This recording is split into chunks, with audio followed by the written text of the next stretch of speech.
Well, we want to welcome you to Minco Bulldogs.tv as we begin our broadcast here for the first game of Friday Night Lights for the Minco Bulldogs as we are at Dibble against the Dibble Demons this evening. And Mr. Sims, it's good to be back, isn't it? Man, it's been a long time since November, and football is here, and we're excited about it. Yes, we are. We have been waiting for this moment, and so we're glad to get after it. As you can see, the captains are making their way out to the field, and so they'll be flipping the coin here in just a moment, and the Bulldogs will come out, and the Demons will come out, and we'll have us a football game here in just a moment.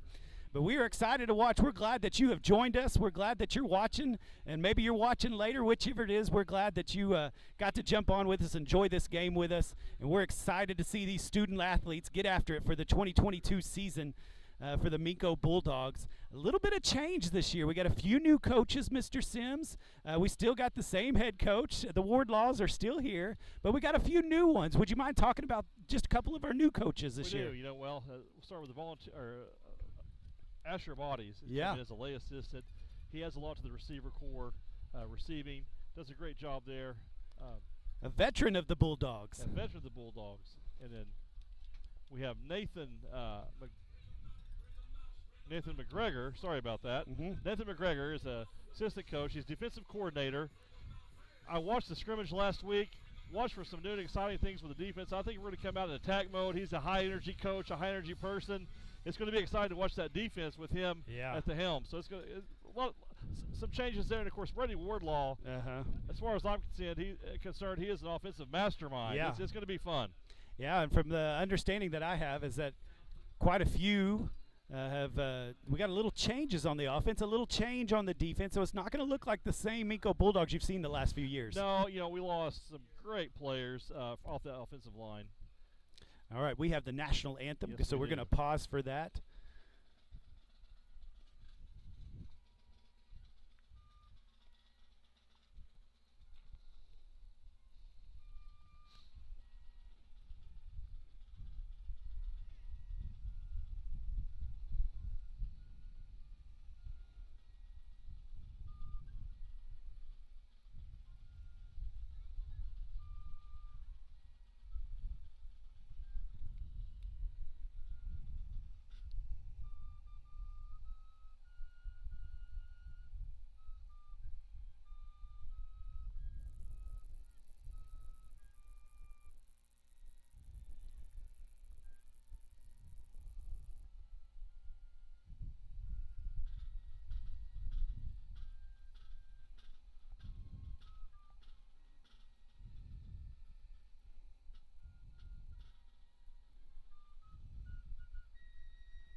Nice job by that young lady playing the flute. When you lose, as we were speaking, when you lose Luke Clement and Bryce Williams, you can't make up for that. We have an injury already on the offensive line tonight, and key player there, number 73, Eli Kirkus is out for a few weeks. But I think some of the things to look for, a different kind of running game. Yeah. A lot more power sets, and Jake Cruz, he's hard to tackle. Yeah. He's got a low center of gravity. He does. And he's ready to get after it. So I think you will see a little different offense, and I think you'll see a little bit different defense as well. Like you said, a new coordinator this year that'll be running the defense. Coach Wardlaw, he will be really just kind of Brock Wardlaw, he'll be the head coach. He's not going to be calling plays, really. He's not going to be on either side. He's just going to be coaching. So I like that. I like that he's going to allow them to coach and then help both sides. I think that's going to be a great benefit for the Bulldogs this year. Absolutely. I'm going to tell you something. I was around quite a bit this summer as they worked out. These boys work hard. They work hard. They've worked hard all summer. They're going to be in shape. They're going to be ready to go. It's going to be a fun night. Yeah, and we've talked about the last couple of years that a lot of younger players got a lot of playing time this last 2 years, and so we're going to see the benefit of that this year. We are. We only have 3 seniors on this team right now, and one of them has not been cleared to play, but he will be pretty soon in Gage Law. And so a lot of youth, but they're ready to go. Yeah, I think so. So we're excited to see them. Looks like we got the coin flip going there. They're working through it. And we're about to have some players run out of this field, and we're going to have some Friday Night Lights here very quickly. Once again, we're glad that you've joined us, MincoBulldogs.tv. We've got a new a new person on our team. It's Cameron Gosman is running our sideline reporting, and so I want to jump down to Cameron as he's on the sideline for us. Cameron, what are you excited about that for this year? Man, I'm very excited down here. It's awesome to see all these fans and all these players. Everybody is very excited for it. This time it's a football time in Oklahoma again, and I'm very excited. So, yeah, we are pumped to have you on the sidelines. We're pumped for you to be a part of this. It's the first time he's getting to watch some small town football, right? He's used to the big Mustang. He's in small town now, and I think he's ready to see it. So here come. We have a big crowd here tonight. Yeah, good size crowd. And there's our Minco Bulldogs. They're going to come out as they're ready to go. And here come the Dibble Demons.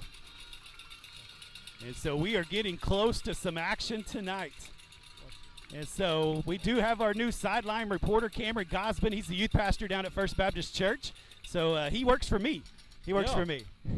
Means he better do a good job. But he wanted to do this. I didn't make him. That's I didn't right. make him. No, we're glad to have you, Cameron. Thank you for joining us. Yeah, we're going to be excited about that. As to what we're doing here through MincoBulldogs.tv, and we want to continue. We also want to thank Jonathan Womack. Yes. Really, I'm going to call him our producer. Yeah, he did. He set this thing up tonight. I appreciate it. Yeah, we got a new microphone. In fact, if you're at a game, each game we'll give out an FM station that you can actually listen to us and watch the game in the stadium. In the stadium. So won't work at home. Yeah, no, you got to watch on MincoBulldogs.tv if you're at home or somewhere else. But if you're here at the games, we will post on Facebook what that transmission will be, what FM station that'll be, and you can listen to us if you're interested in that kind of a thing.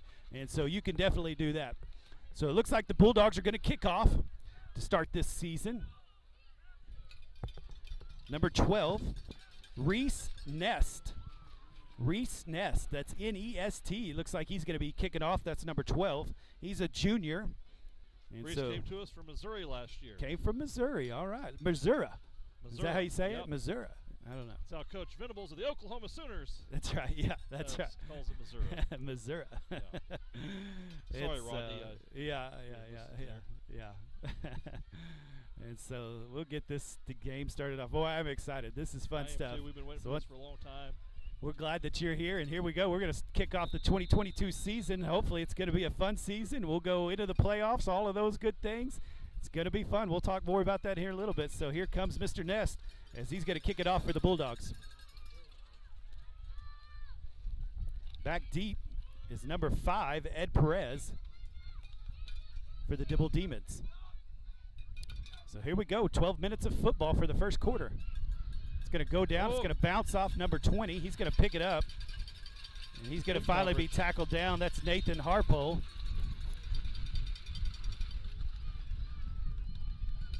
I'm going to go with number 3, Aiden Brummel, a freshman. I think he's the one who got that tackle. He did. And so I'll try to run down who's out here on the field for defense for you. Looks like we've got number 52, Shane Godwin, number 70, Ashton Taylor. We heard a lot of him last year. Number 53, Zach Willman. And also, who else do we got down there? Number 8, Ryan Wilburn. Is that right? Yeah. Yes. Ryan Wilburn. Linebacker is Jake Caruth there in the middle. Hunter Molinax, and that's going to go around to Harpool. He's going to be tackled quickly. That was by number 72, Gavin Goodman, as he went and got that tackle. And so Zach Willman, Shane Godwin, Ashton Taylor, and Gavin Goodman on the line. Hunter Molinax, Jake Caruth, and Ryan Wilburn in for the linebackers. I see Ben Birchfield on one corner, Reed McMurtry on the other corner. Clayton Hughes playing safety over here on this close side. And there's a run straight up the middle. That's 33 helping out. That's the last player that's playing. Carson Littlejohn playing free safety back in the back. That's number 24, Jag Norm. We remember him from last year. Outstanding running back for Dibble.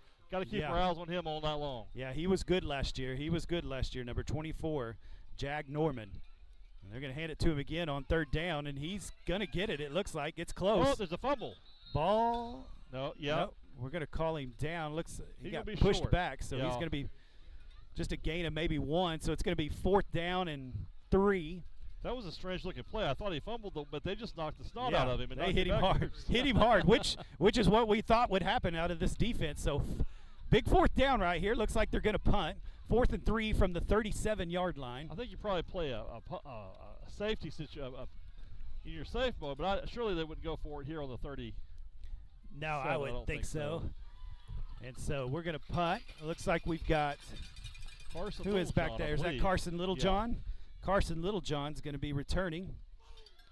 Off the side of his foot. Off the side of the foot. That's going to be good for the Bulldogs. Going to roll maybe to the 43 and goes out of bounds. And so 15-yard punt. Yeah. That's good for the Bulldogs. Good for the Bulldogs. That's good. Position. Good field position here. Good stop right there. Good stop. Let's watch for Jake Caruth early here. I think we'll see a handoff early. Also, Ben Birchfield's always in play. That's right. Look for number 11. Clayton Hughes. Sorry, yeah. Look for Clayton Hughes on some outs. It's going to be a fun year on some of this, and I promise I'll get the names down with the numbers here. Yeah, we'll get there. We'll get there. So Reed McMurtry's going to be quarterback. He's going to start again for us. Jake Caruth in the backfield. Then for our receivers, we got Ben Birchfield, Clayton Hughes, number 11, Carson Littlejohn, number 33, number 10, Hunter Mullinax. They're going to hand it off to Caruth up the middle, and there's not much there, but he got a couple. So it'll be 2nd down and 8 on the 45-yard line. Let me get you the offensive line right here. Center, number 52, Shane Godwin. And then our guards, number 72, Gavin Goodman. We're going to hand this off to Hughes on the end around. Good block by Caruth. Right there. He's going to bust it open. They got the end. He's running. And he's going to get a big gain. He's going to go all the way down to the 37-yard line of the Demons. What a block by Jake Caruth right there. That was outstanding. Outstanding block and opened up the lane. Yeah, open the lane for Clayton Hughes to get a big gain right there. And so I'll see if I can get you some more of this. Colton Mendez, number 56, is the left tackle. See if I can get you the right side here in a moment. Going to hand off to Caruth. He's going to try to cut outside. That boy always falls forward. And so the other side of the line is number 70, Ashton Taylor, as the right tackle, and number 53, Zach Willman, is the right guard. So 2nd down and 7. Going to hand it off to Littlejohn. He's going to find a little crease. It looks like a gain of nothing there. As I see, I don't think we're huddling up too much here, Pastor Mike. I think we're going right into our offensive set. They know what they're doing, and no huddle. Still a quick pace. Still a quick pace. But everything jumped together. The receivers aren't spread out like we saw last year. Got him offsides. It works again, Mr. Sims. Yeah, I think last year was a record-breaking season for offside penalties. I bet they try again. Coach Wardlaw loves that, yeah. And so another 5 yards. So that'll make it a manageable 3rd down. So it'll make it 3rd and 3 on the 30-yard line. You know, this game, I think it's going to come down, as it always does, to good defense. Don't turn the ball over and ball control. Right now we're doing a pretty good job controlling it. Yeah, absolutely. He dropped it. Good job by Ben Birchfield. Falls on it. It's going to be close to there's a penalty flag first on the down, play. But we do have a penalty flag. We'll see what the call is here. Heads up play by Ben there, Pastor. Yeah, he had to hustle to go get that. Yes, he did. So we're going to have illegal shift. An illegal shift on the Bulldogs, so that'll go back 5 yards, and we'll lose that 5 yards we got off of that offsides call. We're in 4-down territory here. Yeah. 3rd and 8. Definitely in 4-down territory. Yeah, 2 plays to get 8 yards. So as you can see, a lot of running. So 3rd and 8. McMurtry looking to pass, looks for Birchfield, gets that out to Hughes. It's a good play by the defense. Yep. Try to get it on that deeper out there to Hughes. Birchfielder's running the shorter route. And it looks like they're going to try to go for it, as I can see it right now.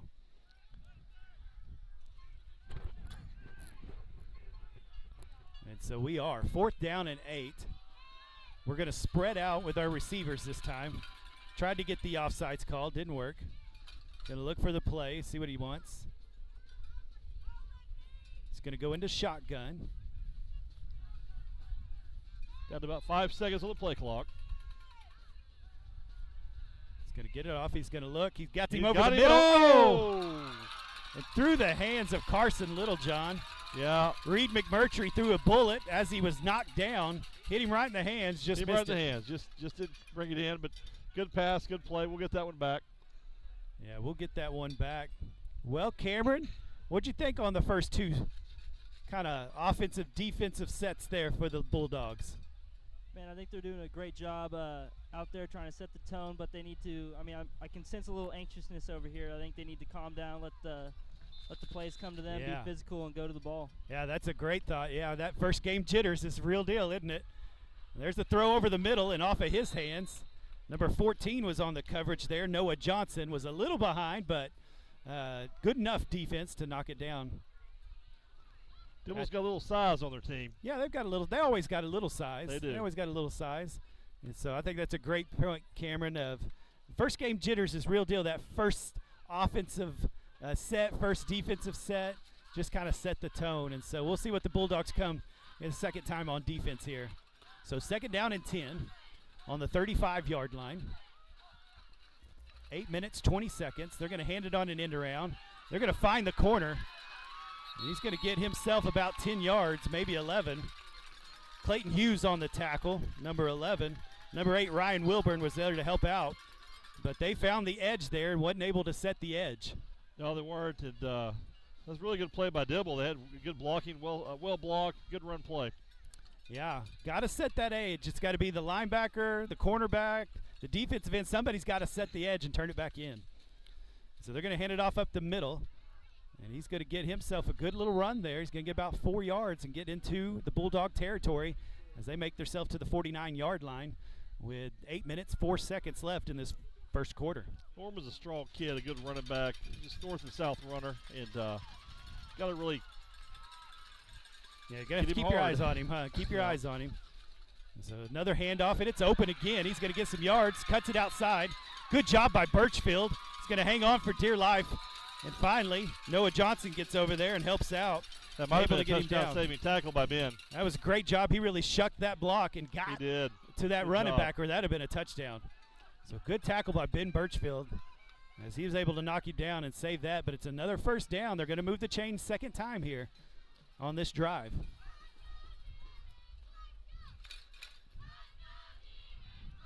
So the quarterback, number 1, is Trey Ott, sophomore.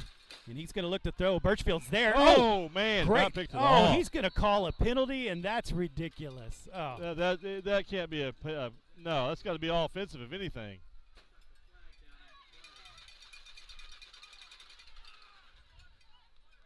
Oh, sideline warning. Sideline warning. Oh, wait. Yeah, sideline warning. Yeah. Okay. Great. I was going to say, that was a great play by Ben Birchfield. Yeah. Boy, he read that, didn't he? He did. He just about had a pick. He was close. Real close. He got there before the receiver did, I can tell you that. Ben Birchfield, he's got some speed on him. He does. He can flat out run, and so got some quickness to him. So good job by the cornerback over there. So second down and 10. They've got this thing spread out, don't they? Yeah.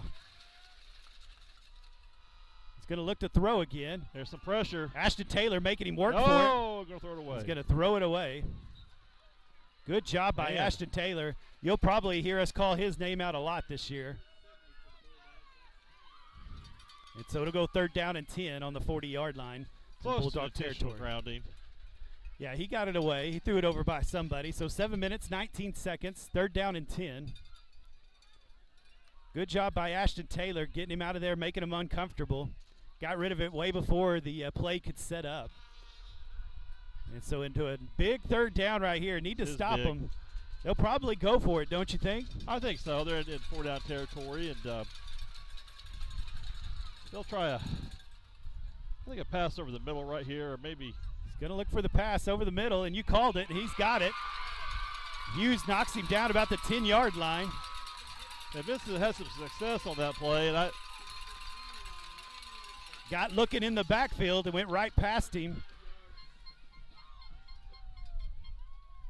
They went into a little bit different package there. Noah Johnson was out there, Little John, and so that moved Clayton Hughes around, and he was able to slip past. That was number 21, Lane Lesser. And there's a run that's going to get him about 4 yards. Good tackle by Carson Littlejohn. I kind of thought I'd see Littlejohn as a linebacker. Back as free safety shows you how athletic he is. Yeah, I think so. And he's quick, he's fast, he can hit. Absolutely. It's a big series here, Pastor Mike. Yeah, 2nd down and goal on the 6-yard line. Quarterback keeper is looking for some room, finds a little daylight, and he's going to get himself in. So the first score of the game is going to go to the Dibble Demons as they go out for their 2nd drive, able to go right down the field and score. Very methodical right there. Very methodical, and that's what we were talking about earlier. This is going to be a game of ball control and running the football. Yeah, 6 minutes, 27 seconds left in this first quarter. And so number 6 is going to kick here. Morales is going to get it up. And I think that's no good. I think he missed it, and he did.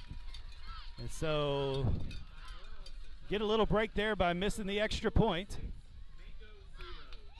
But the Dibble Demons able to get on the board first. It is. It's important we come out and answer this drive. You know, we've got to in fact, we did a pretty good job in our first series and just got to catch it. Got to catch it. Yeah, I mean, the ball's right there in his hands. He catches it. It's a touchdown.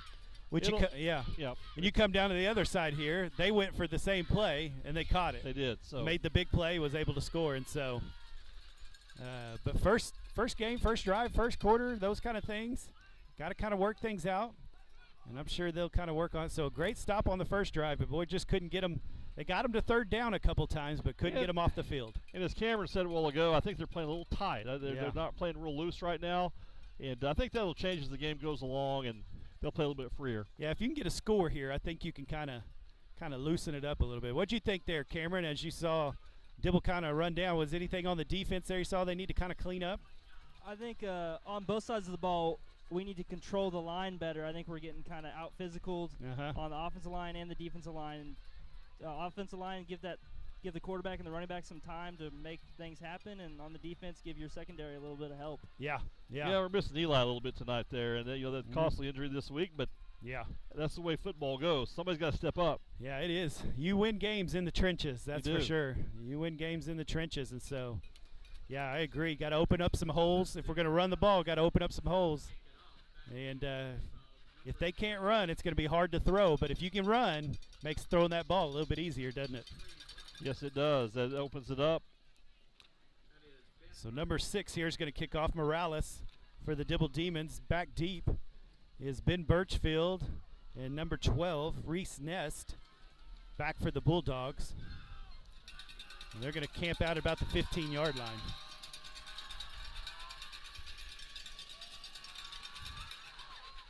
Going to get it out there. It's going to go to number 3, Aiden Brummel. He's going to make a few moves. He's going to try to get to the outside. He does.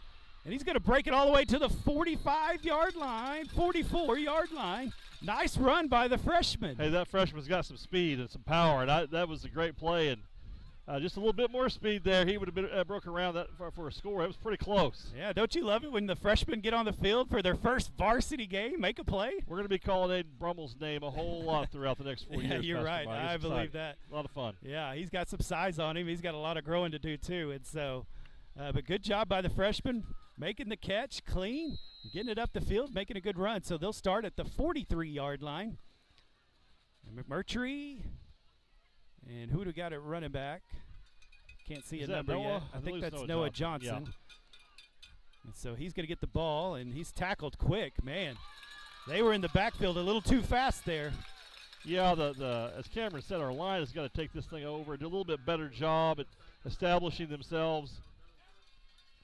2nd and 15 is not where you want to be. No, it is not. You don't want to use 3 yards. That's how fast they got back there. So 2nd down and 13 as we roll under 6 minutes in this first quarter. We're going to look to pass. He's going to throw it out to Birchfield. Birchfield's on it. He's got it. Oh. Good pass, just out of the reach. I think Birchfield was looking at it down the numbers a little bit more. Reed went to the sideline, and it didn't quite connect there, but I like the try, though. I like the try. I do, too, and obviously this is a passing situation. Yeah, 3rd down, 13. McMurtry was looking for that connection with Birchfield. They had a lot of those connections last year. They did. And I'm sure we'll see more of those. He is getting single covered right now. I wouldn't mind looking his way. No, we will burn him on that. Yeah. Number 22, Carter Pates in, as well as Noah Johnson on this drive. Going to look for the pass. Going to throw it out to Hughes. He's got him. Off his hands. Well, that's 2 big drops. Boy, McMurtry put it on the money again over the middle. You can't throw it any better than that. You got to catch that one, but gosh, that one hurt right there. Boy, yeah. that was a touchdown. He catches that. I don't know if that guy was going to catch him. No, that's something I think as this game goes along, we'll bust one of those. Yeah. But boy, this is an important defensive series coming up for the Minco Bulldogs. Is we can't let them. We can't get too far behind in this thing. Yeah. Punt by McMurtry. Goes off the side of his foot. Hopefully get a good roll. Does not. That's going to go out about the 41-yard line. So about a 20-yard punt there. And so 1st and 10 for the Dibble Demons as they come out for their 3rd possession of the game. So, yeah, I'm with you. We don't want to go down by 14 here, do we? Or go down by 13. We don't. This is a good test for Minco. We have a really tough district this year, Pastor Mike. We sure do. It looks like we got some people coming in and out. Number 71, Case Brassfield coming in. He's a freshman. Looks like Colt Mendez out there too. There's some running room. Finally brought down by Colton Mendez. He had to come back as he's on the right defensive end, on the weak side over there. So it looks like they're moving some people in and out. That's good. I like that. Keep them fresh. Gonna have to come up some stops. There's 4 yards, so it's 2nd down and 6. Gonna try to find the outside. Good job cutting it back. Oh, good tackle. Nicely done. That's tackled by Jake Caruth. Good job by Hunter Mullinax right there, and also Gavin Goodman turning that in. Didn't let them have the outside that time. They did not. Big 3rd down here. 3rd down and 5 is what I'm going to go with. 4 minutes, 52 seconds left in this first quarter.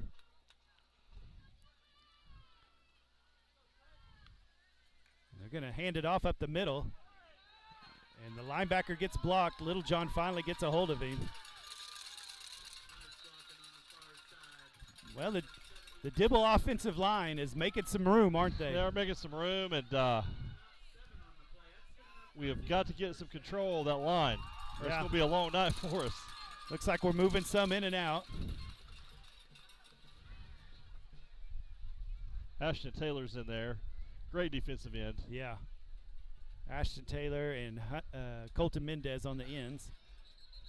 And looks like we might have an offsides here, I think. Somebody moved a little too soon. And he does, so that'll back him up 5 yards. That helps a little bit. And so it'll be 1st down 15 on the 50-yard line. Big play right here to try to hold them from getting any positive yardage.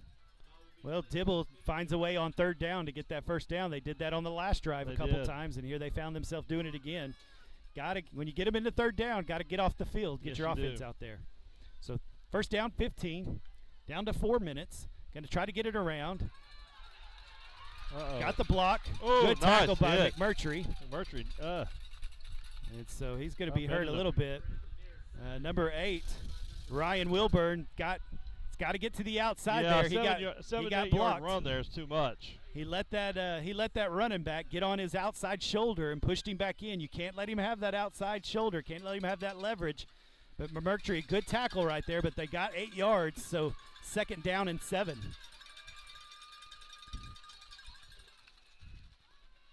Going to look for the pass. He's going for the middle. Throws it up. McMurtry's there. He'll get it. He picks it. He got it. Yep. Reed McMurtry with a great little burst at the end, and he picks it. Interception for number 5. Goes back to the Bulldogs. What a play by Reed. It's exactly what we needed. Turnovers are key in this football game, in any football game, and big one right there. And let's see if we can establish some running game here, Pastor Mike. I love Reed McMurtry at quarterback, but by far I think his best position is cornerback because he is locked down. He does not let much come his way. He does not. And he was a little behind on that play. You can see he was on that. He watched that. He was ready. It was a good play. It's as if he almost baited him into it, didn't he? Yeah. And then he just reached out and picked it. And a great job by Reed McMurtry. I think the Bulldogs really needed that. The wind were starting to come out of the sails there, and they were able to turn that around. What a great pick. Cameron, that was right in front of you. What'd you see that on Reed right there getting that pick?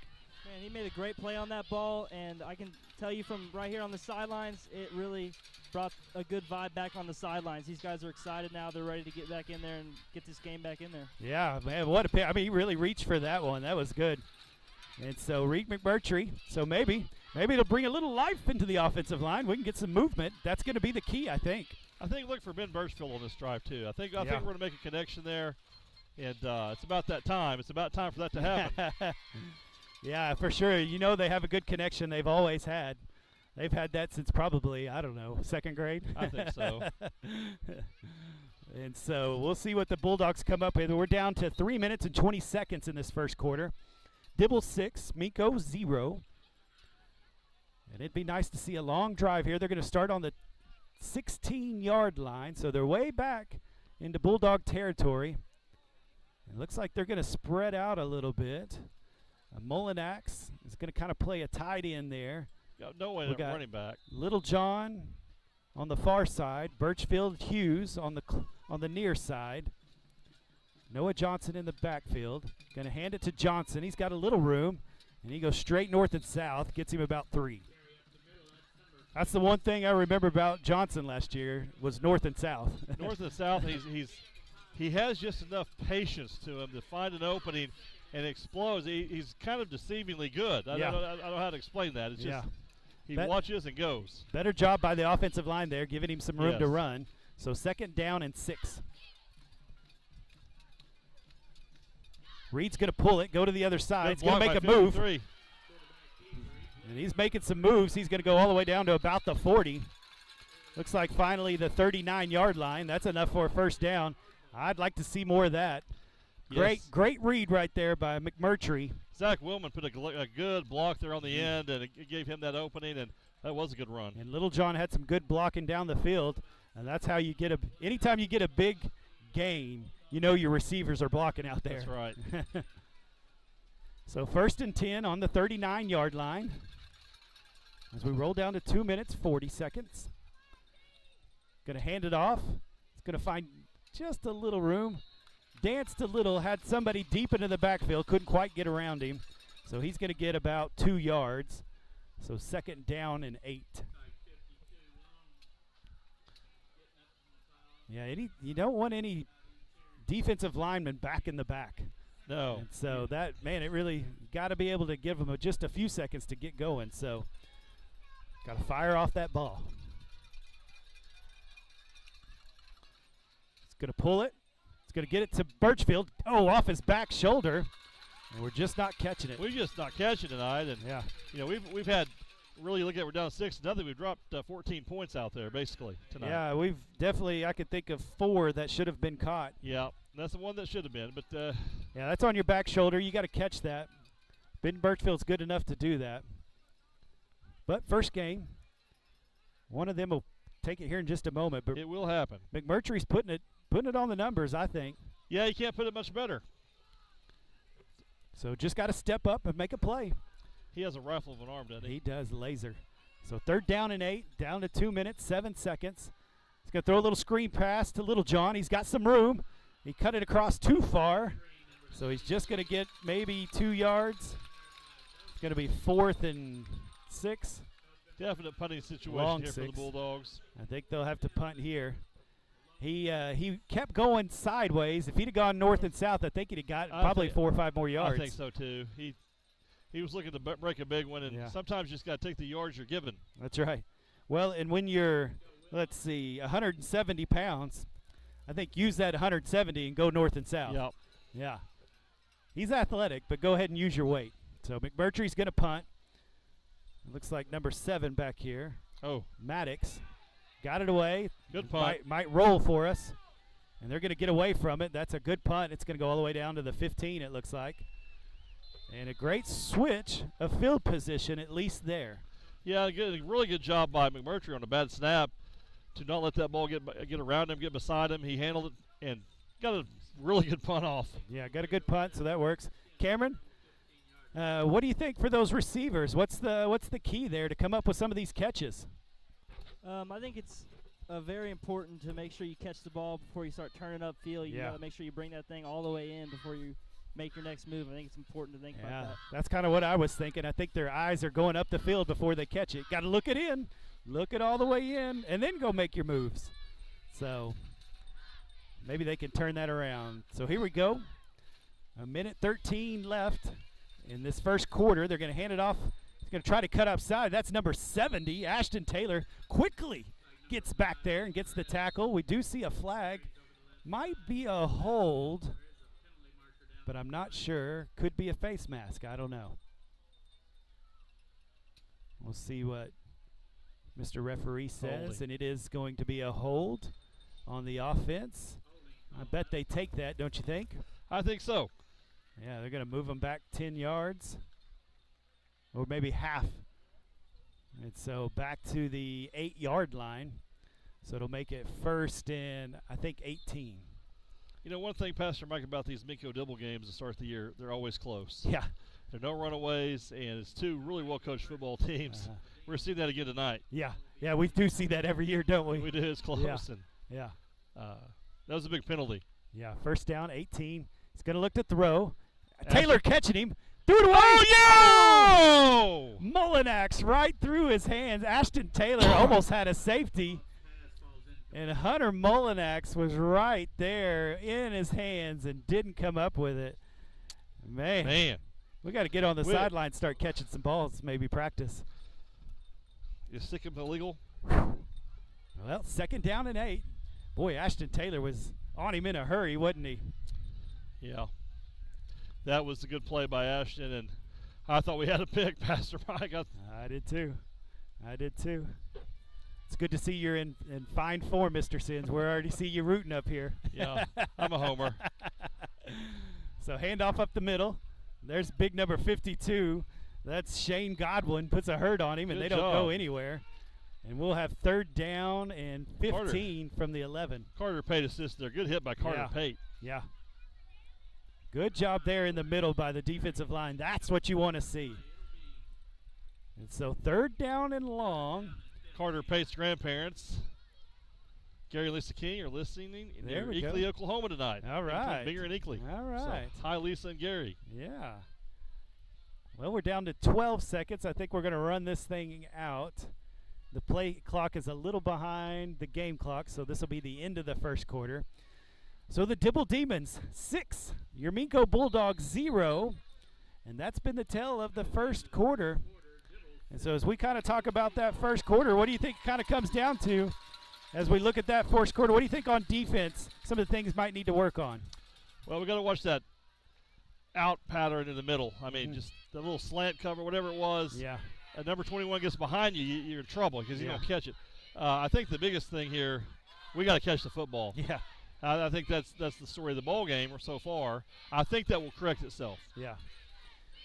Yeah, Cameron, as you're sitting over there, what are you thinking at the end of this first quarter? What would be a couple things you think defense, offense needs to work on? Yeah, I think, again, we need to control the line a little bit better, and I think we need to stop that Dibble running back because when we force them to throw, a lot of good things are happening on defense. So. Yeah, you're right. Yeah, absolutely. That's a good thought. I agree. I think, on defense, I think you get to third down, you got to get off the field. Yeah, you got to get off the field. I kind of sense the tide turning a little bit. I don't know, it's just the way I feel. I think the tide's turning in our favor again, and we're starting to see a little bit of dominance here from our side. Hopefully that'll continue to grow. Yeah, I'd say on the other end for me, make a play. Yeah, absolutely. Just make a play. Catch the football, break a run, anything. Yeah. We see an interception dropped. We see, we've seen 2 close interceptions dropped. We've gotten 1, so the defense has kind of been there. Just make the play. Offense, same thing. Ball's in your hand, make the play. And so maybe we got that first quarter done with. We can wipe that off, kind of brush that off our shoulders. It's still just 6-0. So you got another 12 minutes here for the first half. See if you can make something happen. The first thing you got to do is it's 3rd down and long. I would say they're probably not going to throw the ball. I bet they run it, so get a stop. I think you look for Norman, number 24, in this situation and get him on the ground and make him punt. Yeah, if you can get a punt, you switched field position, which is what you wanted to do earlier. So that works. That's a productive offensive set last time, even though you dropped that ball. You've at least switched field if you can get the stop here. That and would maybe work pretty get good if field Norman was position. out there, but Norman's not out there. So. Yeah. So they've got number 5 in the backfield. That's Ed Perez. We'll see if they run it or throw it. They're going to throw. The blitz is on. He got him. Got him down. No penalty. I was afraid of a horse collar there, but didn't get called. I think he got him around the shoulder pad. Yeah. Great job by the defensive line. Great job. They had a blitz from number 22. That's Carter Pate. Came in and moved the quarterback out of the way, and the defensive line was all around him. And number 52, that's Shane Godwin, is able to bring him down. I believe that was the right player. Got him down for the sack and all the way back to the 3-yard line. So they're punting from the end zone. I think Cameron nailed it, that offensive and defensive line. And that defensive line took that. Here we go on a. Oh, he dropped it, but he does get it up. Little John's coming up to pick it up. He runs away from it. I think that's a smart idea. And, man, the Bulldogs are going to get the ball at the 33-yard line. Well, that's the way we want to start out the second quarter for sure. A loss of 11 yards on the first play. Force them to punt. Let's get something going. Yeah, I like that. That was good. What'd you see, Cameron, down there on that Carter Pate blitz? Did he get in as quick as I thought over there? Oh yeah, they got in real quick, and everybody else did a good job of surrounding the football and getting the pressure on. Yeah, good contain there, wasn't it? Yeah, good contain. And so, good job by the defense. Got a 3-and-out. That's what we got on the first drive. We got it on that drive. Now, let's see if we can pay it off here. Well, we need to get the end zone here. We have to get the end zone here. And so we got McMurtry and Johnson in the backfield. Also, number 22, Carter Pate, kind of playing that. We'll call that I don't know. Ooh, ball on the ground. He's going to have to run it. He gets it to Pate. Nice job. Good patience. Go Carter. Pate's making a few moves, and he runs over a couple. Man.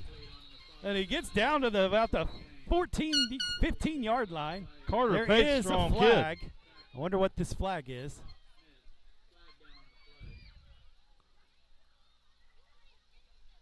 I didn't see that flag at the beginning. I didn't either.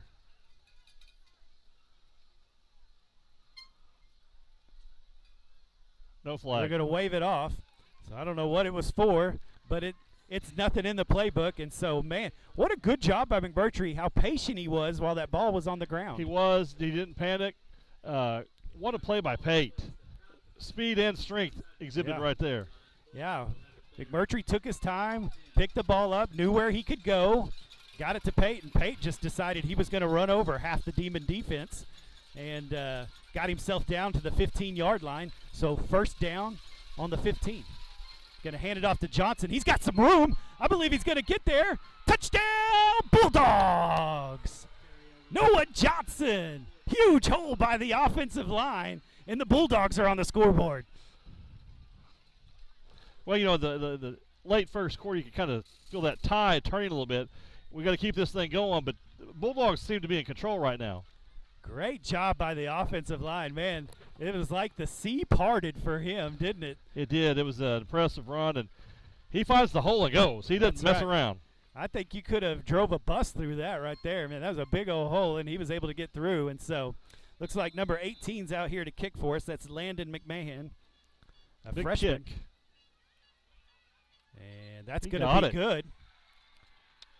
And that'll be 7 for the Minco Bulldogs, 6 for the Dibble Demons, and the Bulldogs have taken the lead. Cameron, what did you see on that run right there? Boy, that was a huge hole by the offensive line. Yeah, you had to feel like that was a very important drive there to capitalize on short field. So they had to do that, but it was to keep this game going. But it was a really good run. I'm sorry. It was good. Yeah, there you go. I thought it was good, too. I thought it was good, too. As he was mentioning a while ago, I think what we're seeing is the defensive and offensive line starting to step up a little bit, block better, tackle better on the defensive side.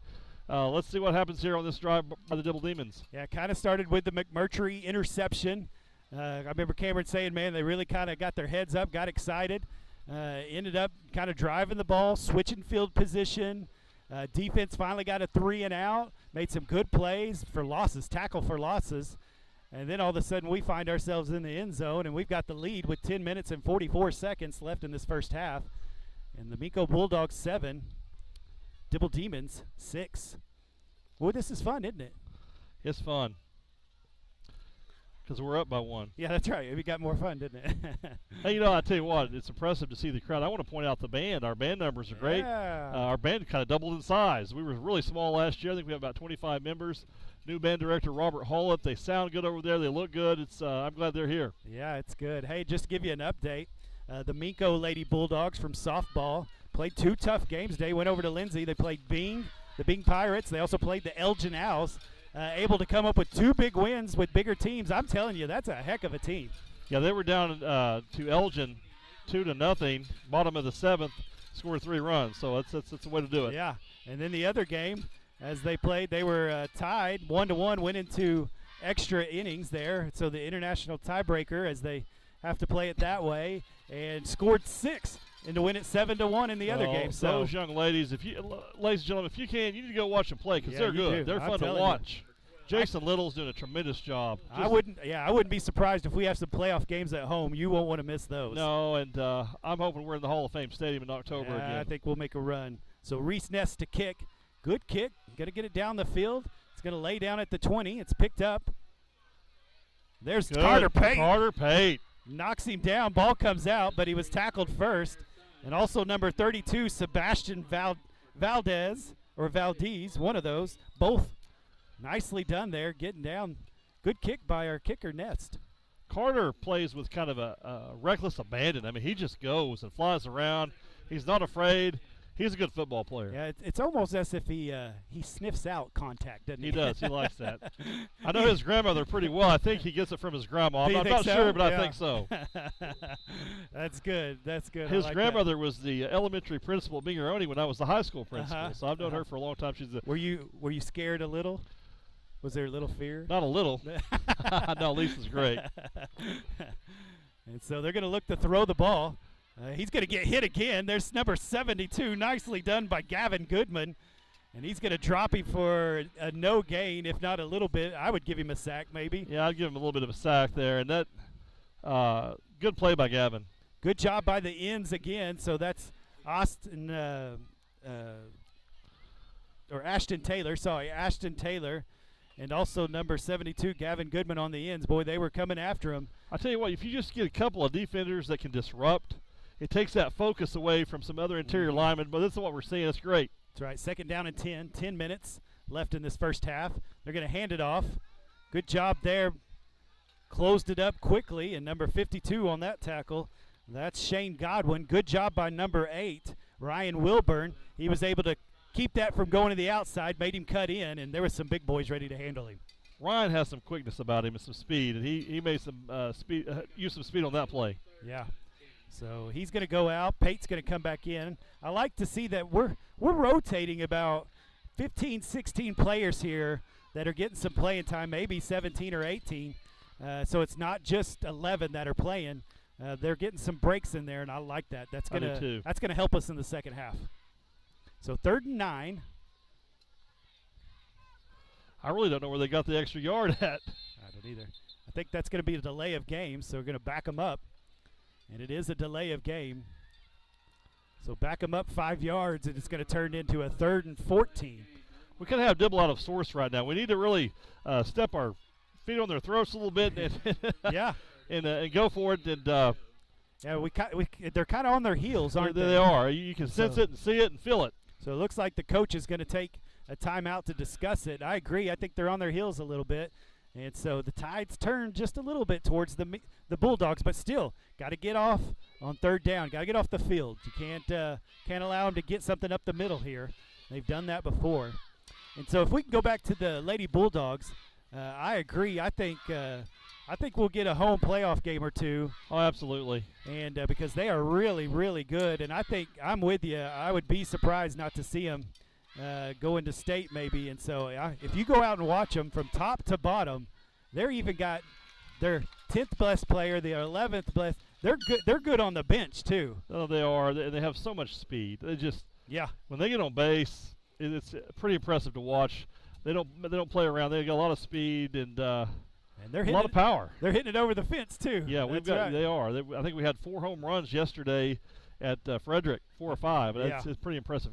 Yeah, I got to watch the Cordell games. I called the first game, and I think about 30 minutes. I think it was 6 innings for 2 games, and they I saw I think 3 or 4 balls go over. So they're fun to watch. So you want to catch some of those if you haven't seen that. So defense is going to come out for the third and 14. Nathan McGregor, he's made some changes with the defensive line. It's really paid off here. Yeah, definitely.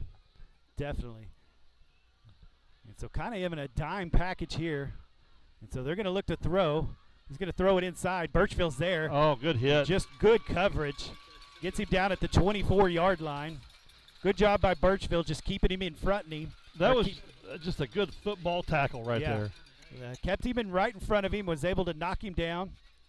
And so a short gain, so it'll be 4th and 7 with 8 minutes and 45 seconds left in this first half.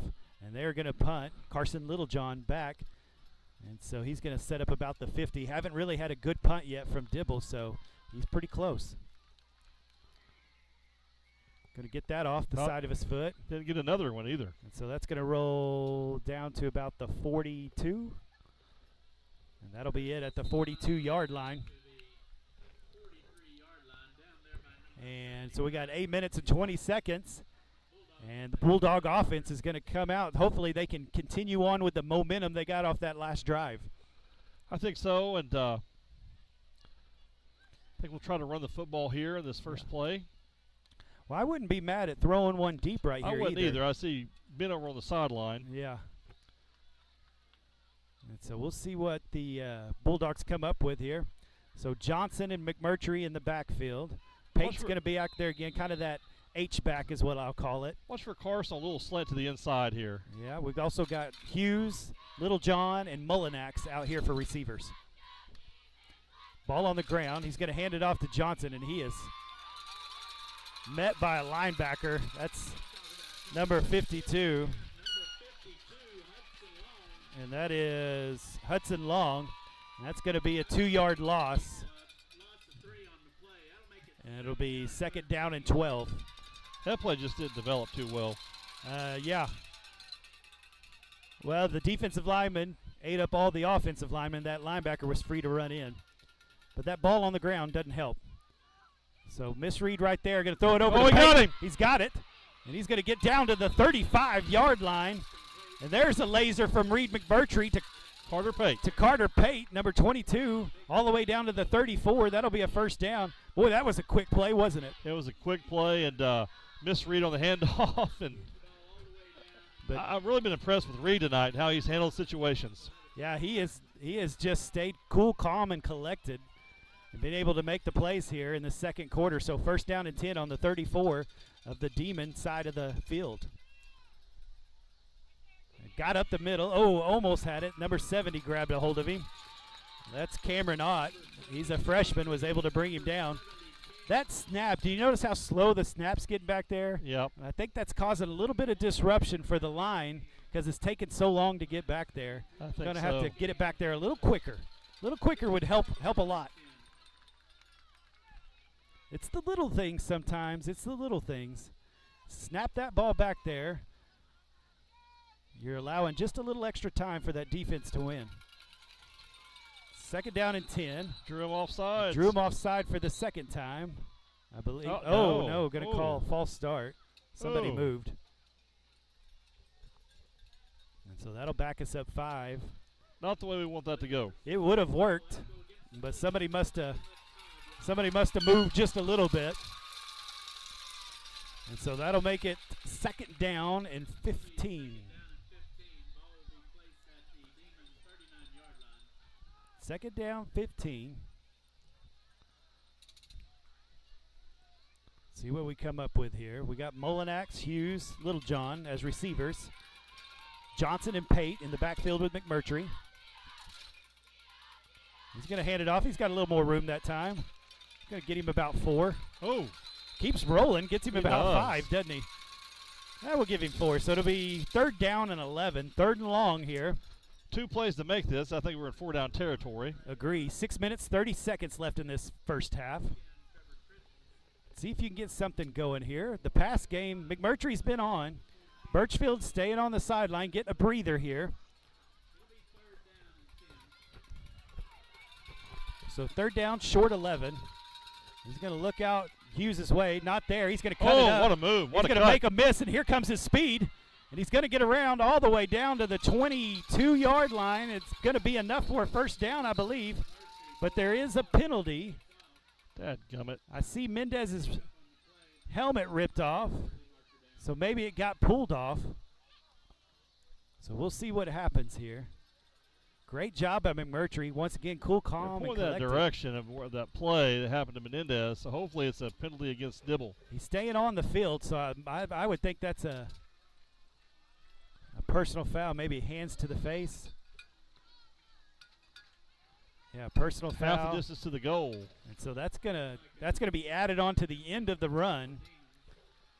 So that's gonna take us down to about the 10-yard line, I would think. Yeah, I think so. Or yep, about the 10-yard line. That's how quick my math is, Mr. Sims. How about that? Pretty good. So hey, good job by McMurtry there. And I guess a good job by Mendez for getting his helmet ripped off. And we find ourselves on the 10-yard line, well, the 11-yard line, so it'll be 1st down and 10 at the 11. Going to hand it off to Caruth. Nice little spin move to the outside. He's going to run over somebody, and he's still going down to the 3-yard line. Rumbling, stumbling, bumbling. Jake Caruth comes in. I think he's one of those that says, yes, please, come on and hit me. Yeah, I think so. I think number 50 is going to have to come out of the game. I think he is rung his bell a little bit there. He did ring his bell a little bit. And what a run by Caruth. They're going to leave him in, but he got his bell rung. Nice little spin move. Got to the outside. Got some extra yards. So 2nd down. Going to hand it off to Caruth again. He's met behind. And he's going to lose a yard there. It's going to be 3rd down and about 4. 3rd down and 4. The first down is literally on the 1-yard line. I don't think they tackle Caruth. I think he just decides to go down because he's not going any farther. Well, there was 7 of them on him, so sooner or later when you add that 6th or 7th defender, you should go down at some point. Yeah. So going to have to block. They're getting back there a little too fast. See what they come up with here. I think they jumped offsides. Got him. I'll take us down to what's about the 2.5? Yeah, 3? I think so. Yeah, 2.5 is what I would say.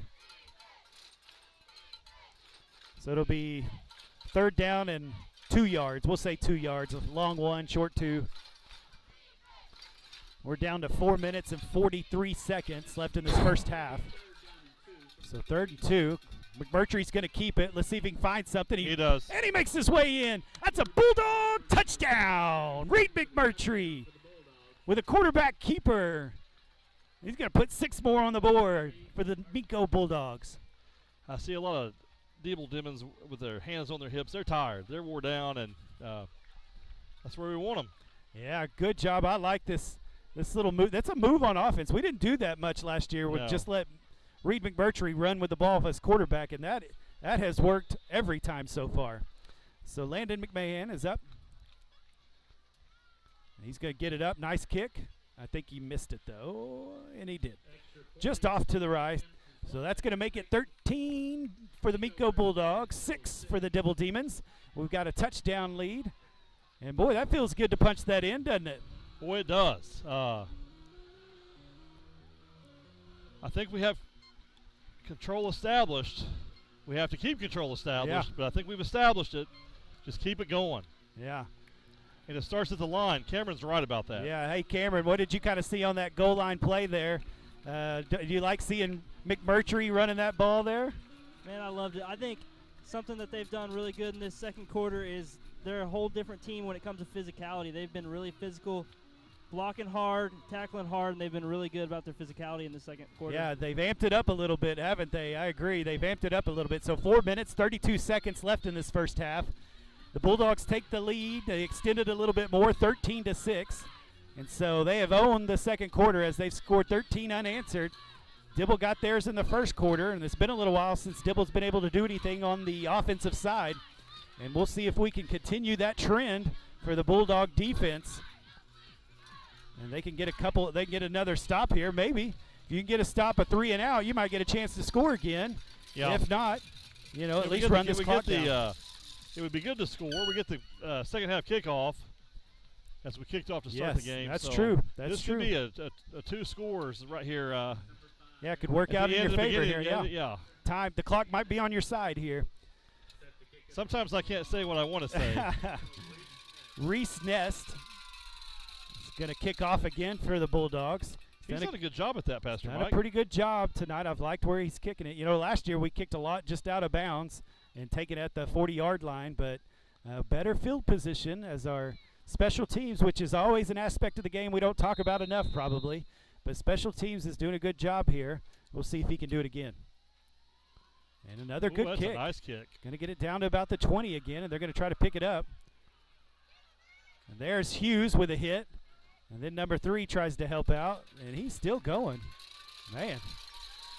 So Aiden Brummel was there after Hughes and finally able to get him down. It's going to be about the Diaz is a tough runner for Dibble. He's just a tough kid.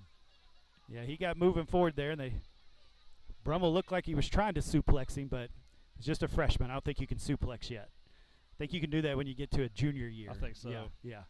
And so 34-yard line here, 1st and 10 for the Dibble Demons. Minco is a sophomore and junior-led team this year. We have 3 seniors. Just 3 seniors. Heavy on the juniors and sophomores. Yeah, even freshmen's making some contributions. There's the word.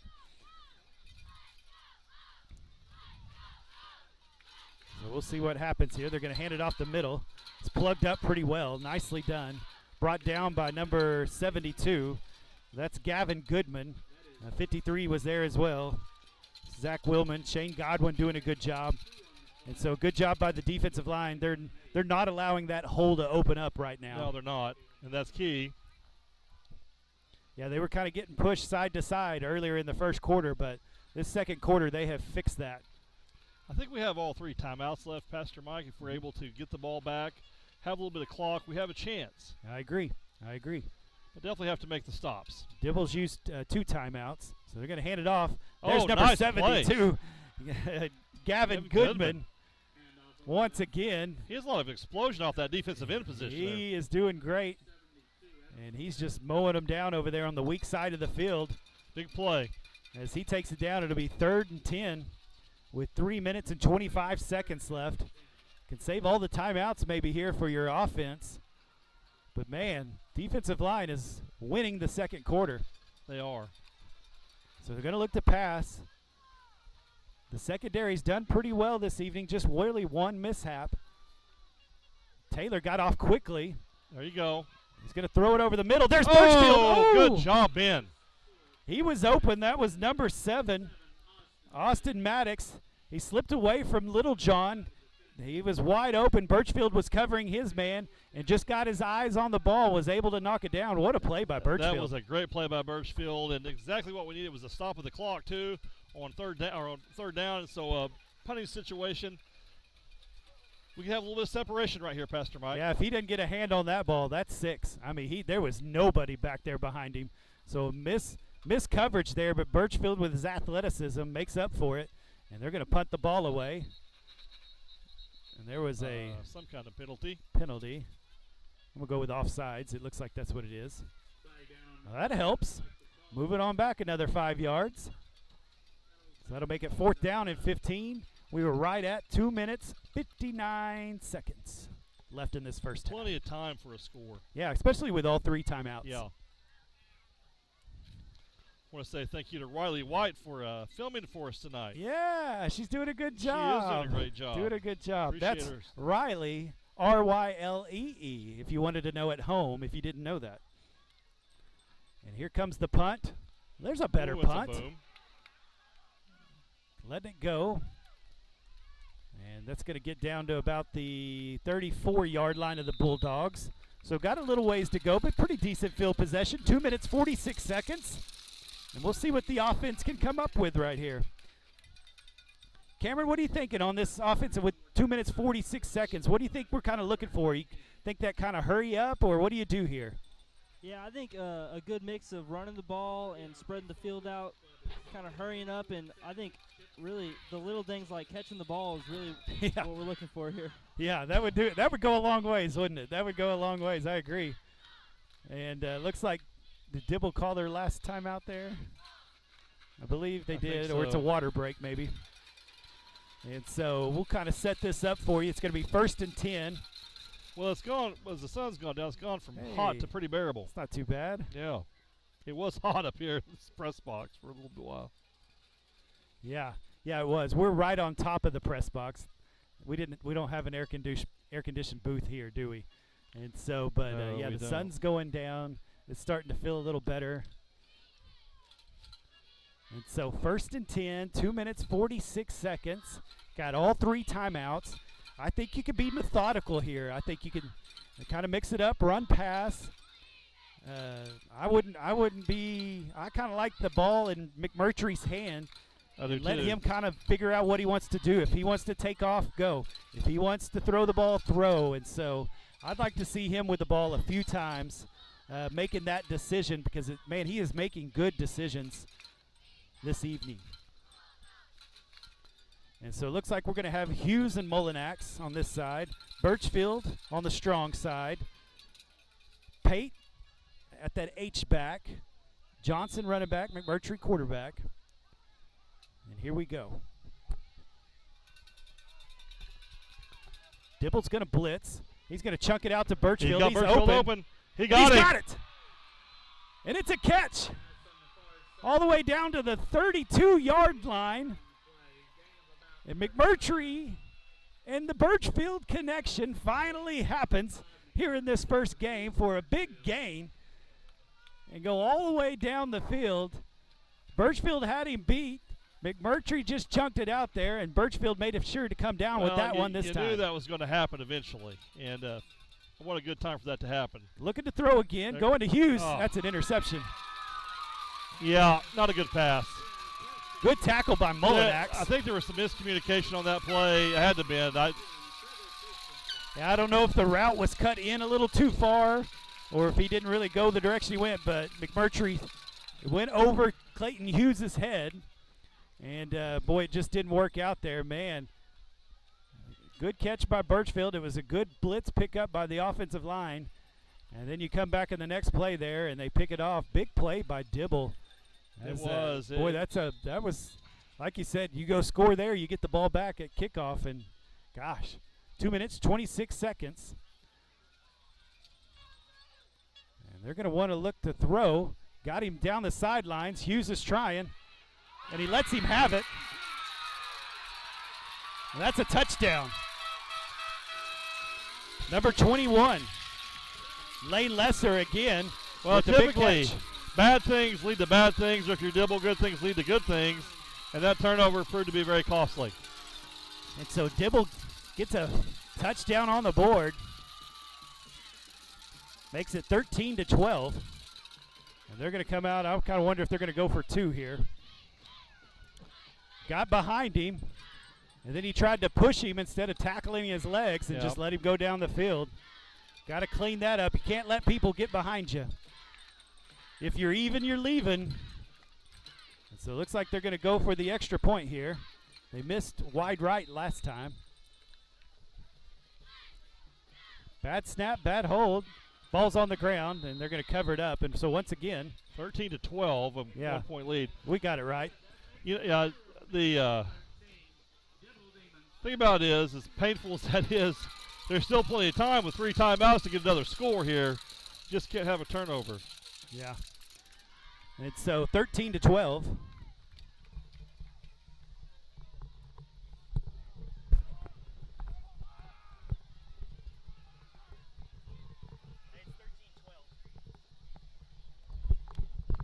Trying to help the scoreboard out there a little bit. 2 minutes, 15 seconds. Well, that changed quickly, didn't it? Yeah, turnovers are just huge, aren't they? And they're the great equalizer. They aren't are, they? And so, man, big interception.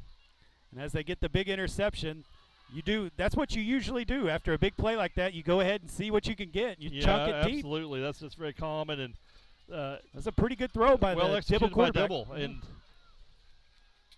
see, 2:15, plenty of time for us to do something here to get on back on the board, and we need to get some of that momentum back. Yeah, still got the 3 timeouts.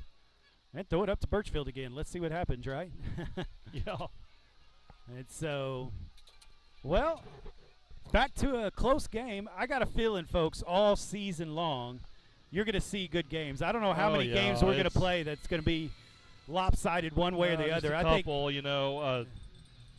I think most of them are going to be tough like this. Watauga's a very good football team. Cash and Christian Crescent's Heritage. good. Crescent. I mean, it's a tough schedule. Cassidy, I don't know what they have, but Merritt might be. But it's not going to be easy this year. No, we play Moreland next week. They're always a tough opponent. Yeah. So here's the kickoff, number 6, Morales. Nest and Birchfield deep. We're going to get it to Nest. See if he picks it up clean. He does. He's going to work up the field. Ooh, good block. Got good blocks. He's got room. And a flag throw, and I disagree. Good cut. All the way to the 49-yard line. Yeah, that was way behind the play, too. I don't know what happened. I thought it was a good block, but it looks like the flag came out, so that's going to come all the way back probably to the Oh, come on. It's going to go back to about the I thought that was a pretty good block by Hunter Molinax. 16-yard line. That's not a really great call there, but, that's the way it is. They called it, so we got to deal with it. That's right. Yeah, I thought really good block. The one they called was definitely the one that broke it open. Yeah. And so I thought he was pretty even with him. I thought the defender kind of turned his back and kind of made it appear that way, but that's what you are taught to do, and sometimes you get that call. Yeah, you got to be careful here. Our field position's not great. Yeah, 2 minutes, 5 seconds. Well, they called a 15-yarder on that one, didn't they? So all the way back to the 13-yard line. Hey, I still say, if they're going to single coverage Ben Birchfield, go for it. Send it that way.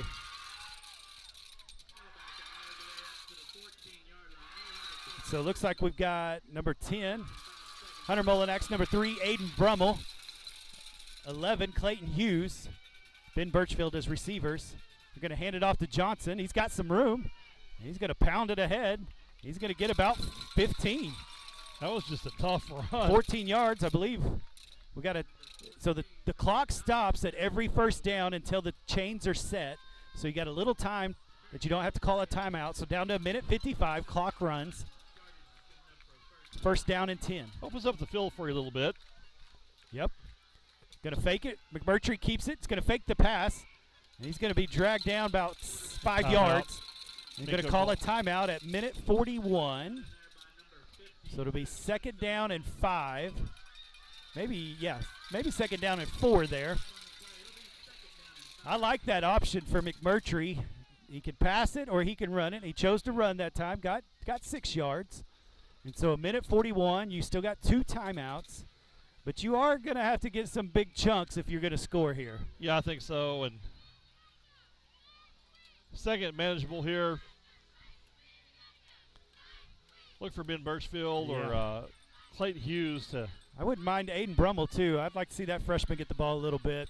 I wouldn't either. He's a good watch athlete. out for Carter Pade because that little slip up the middle was pretty good. He's a little slippery, and he gets the ball. He's going to get you the first down or several yards.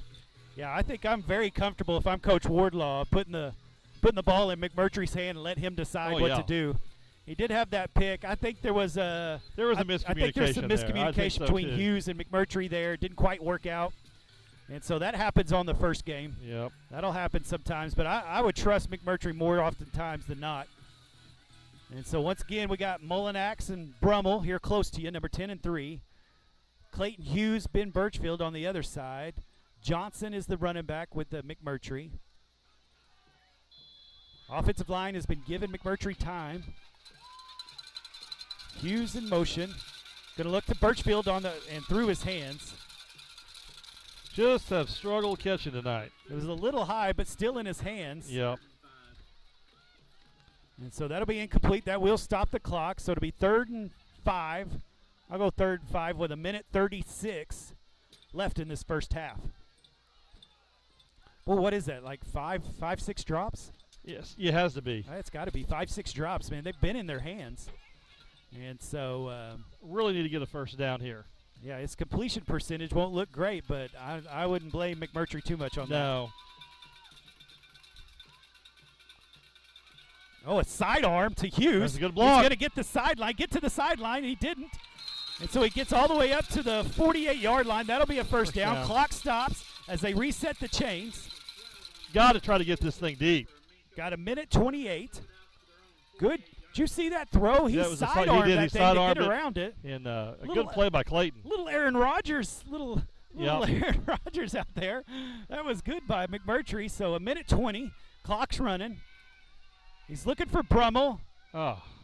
Kind of slowed down on the route. Didn't quite run that with full speed, did he? No, he did not. And so kind of messed that up. Looks like who's going to come out, who's coming in. Looks like Hughes is going to step out, number 18. That's Landon McMahon. He's going to come in, another freshman. He's got a lot of speed to him, Landon does, and so he can break it downfield pretty good and cause some separation. I think that's what they're looking for, separation from a 2nd and 10, 1:13. Going to get it over to Mullinax. He's on the sideline, and he's going to get out of bounds. That's what you want. Nice little route by Hunter Mullinax. Good catch. I like going to the senior right there. He knew what to do. Pastor Mike, this is a big drive. If they can get into the end zone, it's going to be huge as they get the ball in the second half. Yeah. And so we got 1:08 left in this first half. Bulldogs have the lead 13-12. 1st and 10 on the 41-yard line.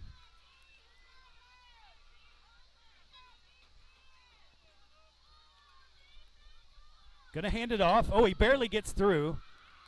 And he gets maybe 2 yards, and they're going to have to hustle. Timeout called. So timeout called from the Bulldogs. 1 minute left in this first half. They're kind of making it fun here. They are making it fun here at the end of the first half. Keeping that Dibble defense honest with that run play. We got 1 timeout left, so.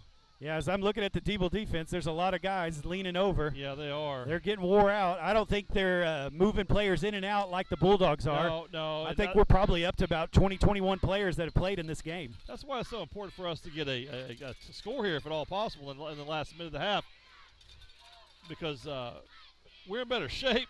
Yeah. And I think later in this ball game, that's going to really take over. Yeah, whenever you're playing more players, that advantage goes to you on that kind of stuff. It does. So it'll be 2nd down and 10. I believe. Oh, no, 2nd down and 8. 2nd down and 8. As Johnson was able to get 2 yards there with 1 minute exactly left on the clock. You still got 1 timeout. And so you can still go up the middle, call the timeout, and have plenty of time. If you get a first down, the clock stops. If you get out of bounds, the clock stops. So I think you got a lot of options on the board here for Coach Wardlaw. And they're letting McMurtry kind of figure this thing out. He's really running this 2-minute offense here pretty well. So here we go, 2nd down and 8. In the backfield, more of a blocking situation. And he does. He's going to get out to his right. Throws it to Hughes. Did he get it? Yeah, he got it. He did. What a catch by Clayton Hughes. Play. Nicely done by number 11 as he falls to the ground and catches it at the 20-yard line with 51 seconds left, and that'll be 1st and 10. Plenty of time from the 20-yard line. All the way down to the 20. Reed went out to his left, threw a nice pass behind the defender, and Hughes pulled it in while he was going to the ground. Great catch. Clock is moving 40 seconds. He's going to keep it. He's going to look for the pass. Gets it out to Hughes. And Hughes, he goes down. Probably going to down to 20 and timeout. 26 seconds. 26 seconds. That's the last timeout. Got about 3 yards on that. I thought that he had a little bit of room if he'd have kept the ball and ran, but I think he was thinking if he can get to the outside, maybe he could get to the sideline, which would have been the right play, but he couldn't quite get there. And so looks like we're going to have about, 2nd down and 8 with 26 seconds. 3 or 4 plays maybe if you get a first down. Maybe 3 tops. I don't know. We'll see. It'll be hard with no timeouts. If you can get that out quickly. I like that play earlier to Mullinax. Yeah. As he hit that out pretty quickly, was able to get out of bounds, get some good yards. You might could do that again and get out of bounds, get that first down, get the clock stopped, and then maybe you can take a couple chances into the end zone. I think that's kind of got to be the strategy. I think so. You can't hardly afford to run the ball, Pastor Mike, with no timeout. So we're in passing situation, and we'll see what we can get in. Yeah, and I think you've wore out this defense, so I think you got a chance. We'll see who they put out on the field here. So I see Mullinax, number 10. Number 3, Aiden Brummel over here on your weak side, closest to your screen. Clayton Hughes, Ben Birchfield, farthest from your screen. Caruth in the backfield with McMurtry. 26 seconds. Going to roll out to his right. Had to dance a little. Tries to get it to Mullinax, just too far out of bounds. But the clock does stop at third down. So 19 seconds. Took 7 seconds off the clock there. And that's probably not the worst pass. That's a good idea right there because at least you stop the clock. You can still get a first down here, and I'd say you still could get a couple more plays in the end zone if you can get out of bounds. I'd like a little there's nobody in the middle of the field. I'd like to maybe Brummel can get into the middle of the field here. And he tries. Mullinax behind him. No flag. Oh, man. Good play right there, and so it's going to be 4th down. Good defensive play, really. It was bang, bang. The throw was just a little bit behind Mullinax. Like I said, I'm a little bit of a homer sometimes, but that was a good defensive play. And we're not professionals. Nobody said we were. No, but the 14. We still have time to get a first down here. Yeah. And get a playoff. So 4th down and 7. Got a blitz. He's going to have to do something. He got away, maybe. Nope. And it's brought down. With 8 seconds left, they blitzed. They brought the house right there. And he just, one extra block, he could have chunked it up and seen what happened, but just wasn't enough time as they came all out on that 4th down. And so they'll get a first down and 10 with 8 seconds left. Big play by Dibble. Yeah, that play on Hunter Mullinax, that defensive play to stop, that was a good play. That was a big play. Big play. And so he's going to take a knee, and that'll be the end of the first half. And so your Minco Bulldogs are 13, Dibble Demons 12. And it's been quite the first half, been back and forth. It's been a fun first half. Well, Cameron, what did you think as you watched that first half there? I think that the Minco Bulldogs are really dominating this game, but they're just not able to capitalize on a lot of the things that they need to, like catching the ball and getting in the backfield and just taking advantage of a short field. They haven't been able to capitalize on some things. Yeah, I think that's right. Just got to make some plays, and so I agree. That's what we're going to have to see. So we're gonna go into halftime here, and so we'll get back here in about 15 minutes. And so you can take a break, and we'll be back in 15 minutes, and we'll get you ready for the second half. And we'll see if the Bulldogs can pull out a win on the road here, Friday Night Lights in the big town of Dibble. Once again, the Minco Bulldogs 13, Dibble Demons 12, and we'll go to halftime.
All right. Well, welcome back at halftime here at Dibble. As we have been watching these Dibble Demons take on your Minco Bulldogs. The Bulldogs are up 13-12. We've got a few minutes here before we get the second half kickoff. That was a fun first half right there. A lot of back and forth. Kind of, as far as I'm concerned, Dibble kind of owned the very first part. Then Minco kind of owned the middle of that half. And then Dibble kind of came up with something at the end. And so it ends up 13-12. So that's about what it looked like out there. Yeah, we get the ball to start the second half, and it's really going to be important to establish that dominance again, Pastor Mike. And like to see the running game step up, but the passing game. We've got to catch the ball. We dropped, 5 or 6 passes in that half, a costly interception. Got to clean that up. It has to be cleaned up pretty quick. Yeah, I thought as we went along, the defensive line at the kind of the beginning was a little getting pushed around, but I think after that first quarter, they really kind of leveled it out. They kind of didn't get pushed around. They started making plays in the backfield, tackles for losses, got a sack, made the quarterback hurry up. And so there was some good things happening there. So I liked the look of that. I thought that was really good on the defensive side. And I agree, on the offensive side, I think it just came down to making some plays. The line probably let the defensive line in a little bit too much in the backfield. And there was a slow snap that kind of contributed to that. There was some snaps on the ground, so I'd like to see that cleaned up a little bit. And then I think if you can do that, just make the play. I think that's kind of what it comes down to. Play. We saw Carter Pate make a few good runs, good catches and runs, some things like that. Ben had a couple nice catches. Number 11, Clayton Hughes had a good catch. Yeah. Just got to continue that and clean it up, as you say, and we'll be all right in this football game. I agree. I think so. Minco's the better team. I really do. Yeah. But I don't know that's that big of an advantage, but I do think they're the better team. The one thing I did like watching both teams was I liked that Minco played somewhere up to around 20 players. If we had a statistician, I would tell you for sure, but we haven't hired that one yet. We're working on that, little by little. So about 20 players have played, and I would say on the Dibble side, I bet they've only played maybe 12 or 13.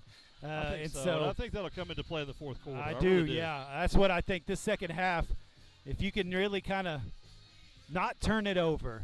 And one thing I can say about Coach Wardlaw coach teams, the second half, they're a better second half team than first half team. They make a lot of good adjustments, do what they have to do, and execute them generally. Yeah, they really do make good adjustments. I think they're kind of known for that, actually.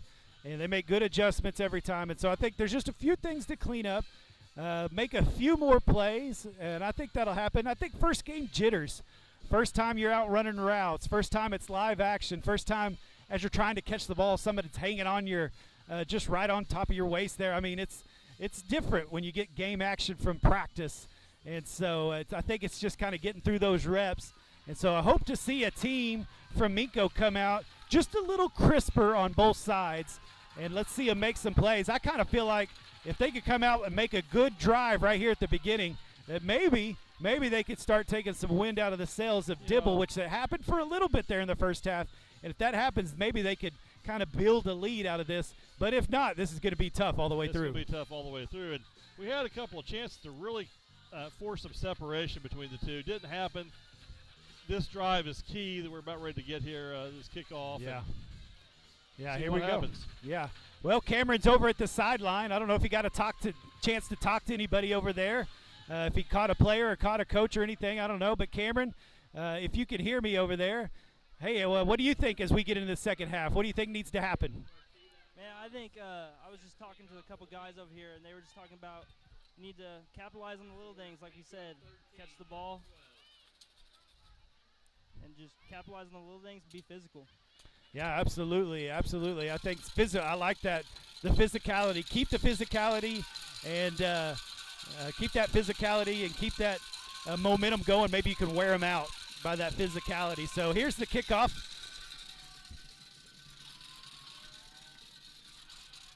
And there it is. It's going to get over to Aiden Brummel. No, it's going to go out of bounds, and so that should move the ball up.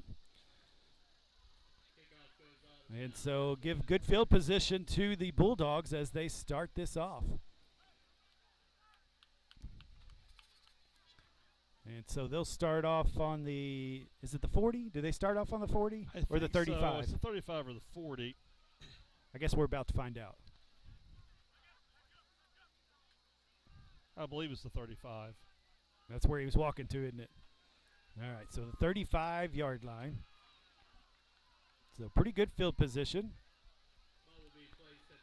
So I see Ashton Taylor, number 70, number 53. Zach Willman, number 52. Shane Godwin, number 72. Gavin Goodman. And then Colton Mendez on the line. McMurtry's going to keep it. He's got a lot of room. He's going to break a tackle, and there he goes. Oh, we're going to call a penalty. He's got the touchdown. Boy, we look at the Jets on McMurtry. But I believe we got a penalty, maybe a crackback, because that Dibble player bell has been rung. McMurtry just flew down the field. He did. But I think that's coming back, and that's unfortunate. What a move by McMurtry, and you saw him speed for speed. Boy, he was faster. He was faster. He had a touchdown, and unfortunately. And it looks like we got a block in the back. And that's going to move it back from where the play happened, where the hit happened. So it's going to go back 15 yards. 20. And so it'll be first down and, yeah, almost 20. Well, that's unfortunate. That's the second time we've been called for a well, not quite first and 20. I was block in the back. Looks like they went back 10 yards. So first down and 13. Mistakes are killers. You know what? Yeah, penalties will cost you right there, man, because McMurtry took off, and they were not ready for that. Punched him right in the mouth, but let's see if they can come back with something else. Little John in motion, going to hand it off to Johnson. He makes a good move. A little stiff arm. He's going to get himself a first down, and he's down to the 49-yard line. That's what I love about Johnson right there. And, you know, he doesn't do a lot of jittering. He just goes and kind of watches and goes and watches and goes. Yeah, one cut, get upfield. Nice little stiff arm from the young man. He was able to get about 15 yards. And he finds himself at the 49-yard line, first and 10.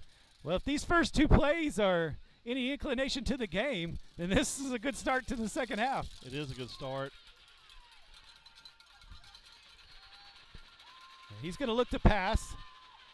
He's looking for Little John. He's got him. Oh, hits him off the back shoulder pad. Couldn't come up with it. Another good throw.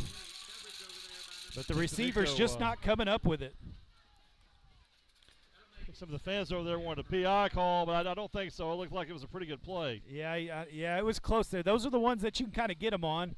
Maybe put a little air on that. It might get the interference call, but he threw it good. Still in his hands. Should have caught. And so we got second down and 10. Going to look for Hughes over here on the out. Nice little move. Makes another cut. Good stiff arm. Oh, got him by the shoestring. So he's going to end up getting about 8 yards, and we'll have a third down and 2. Pretty manageable third down here, Pastor Mike. Probably in 4-down territory, I would think. I like that route package. Birchfield going deep. They've got to pay attention to that. Hughes finds himself open with that little out pattern and got him about 8 yards. So third and 2. Long 2, maybe 3. Johnson in the backfield. Ooh, almost got him offsides. Almost got him offsides. They will try that every time.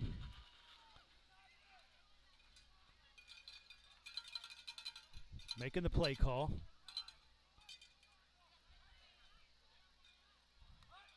Ball on the ground.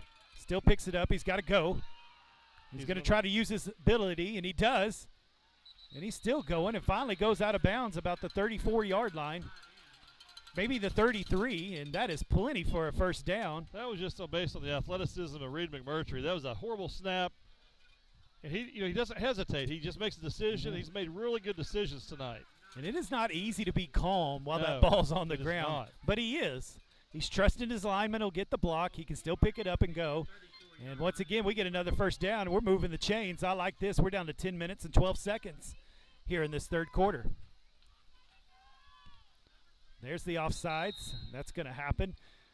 So that's going to help out the Bulldogs. So that'll be 1st and 5. Mixed it up instead of 3rd down. Did it on 1st down. Yep. That's all coaching right there. That's all coaching. That's just a good job. And I'm sure they practice that hard camp. Yeah. Yeah, absolutely they do.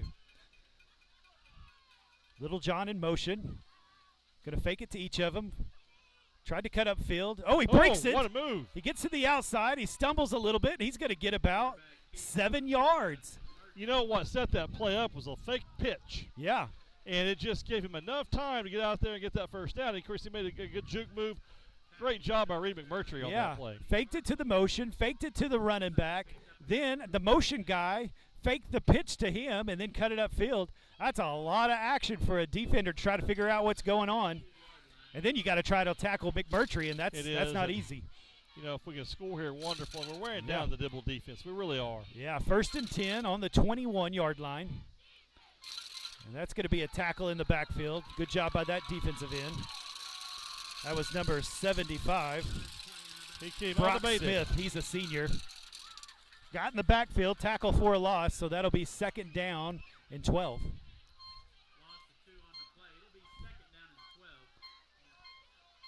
Next week we'll be playing at home. Yes.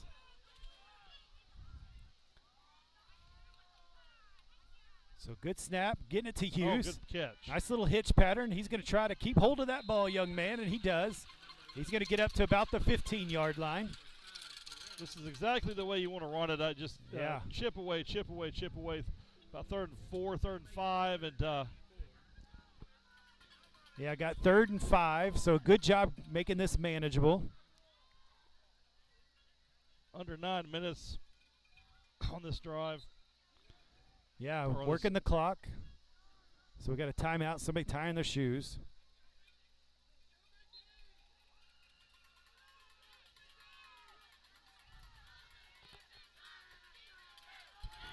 And so McMurtry with Johnson behind him. He's going to throw it out to Hughes. Oh, good move He's by going to Clayton. make a nice little play. He's going to go. Touchdown, Bulldogs! Clayton Hughes takes the quick pass, makes one little move, and gets to the end zone. I asked Clayton this week, I said, how many touchdown catches are you going to have this year? He said 10. We've got 9 to go, Pastor Mike. Great play by Clayton Hughes. What a cut he made there to get in the end zone. Really good job. Good throw for McMurtry. Put him right in the hand so he could make the move. And that's a good job by the Bulldog offense to go down and score. High snap, got it down. McMahon kicks it, and no good. So it'll stay 19-12. 19-12. Well, here's a couple scores I thought I might give you. Watonga and Thomas playing tonight. Watonga's up 28-16. And so that's a good game right there. There's a few games I was kind of interested in. OCS and Christian Heritage, 20-7. OCS is winning. Cordell and Sayre, they used to be in our league, didn't they? 35-6 over there. Moreland Crescent, 0-0. Either they haven't updated or that's a tough game. Those are some teams we're going to see. Yes. Rush Springs still tied 0-0, so might not be updating it there. And then the score I kind of wanted to see was this Rejoice Christian Cashin game. Rejoice Christian 42, Cashin 6 at halftime. So I knew Rejoice was going to be good, but Cashin usually plays with them, but I don't know if they're going to be as good this year. Oh, shoot. That was a good drive. Hey, Cameron, make sure you talk loud over there to us, all right? What did you see on that offensive series right there by the Bulldogs? Man, I think they came out and they stayed confident, calm, and collected, and they did everything that they needed to do. They kept the ball in their playmakers' hands there, and I think they had a nice, confident drive all the way down the field. Yeah, that was a confident drive. I agree. That's a great point. Confident drive went right down the field, and a good job by McMurtry. I like it in his hands. Let him run. Let him figure out where to go. Man, he's putting it on the numbers. He's putting them not just on the numbers, but in good spots so that they can make a play. And Clayton Hughes punches it in for a touchdown for the Bulldogs. Good way to start this second half. We took off a good chunk of the clock, too, which is pretty good. Yeah, 3:30 drive about. So there's the kick by Nest. It's going to get down to about the 20 again. Nice job. Aiden Brummel misses it, but Johnson's there to take him down, and then Fumble. ball on the ground. Ball on the ground. I think Dibble recovered. I think they did, but the ball did come loose. Good job by Johnson as he's able to come up with that tackle there. Well, just as our offensive line took control, our defensive line needs to get control here, and let's have a 3 and out and do it again. Yeah, hey, I'm in. I like it. Let's do that. So it looks like on our line, number 52 and 53 right there in the middle, that's Shane Godwin and Zach Willman, and then Ashton Taylor, number 70, number 72, Gavin Goodman on the ends. Jake Caruth right there in the middle, making all sorts of trouble for him.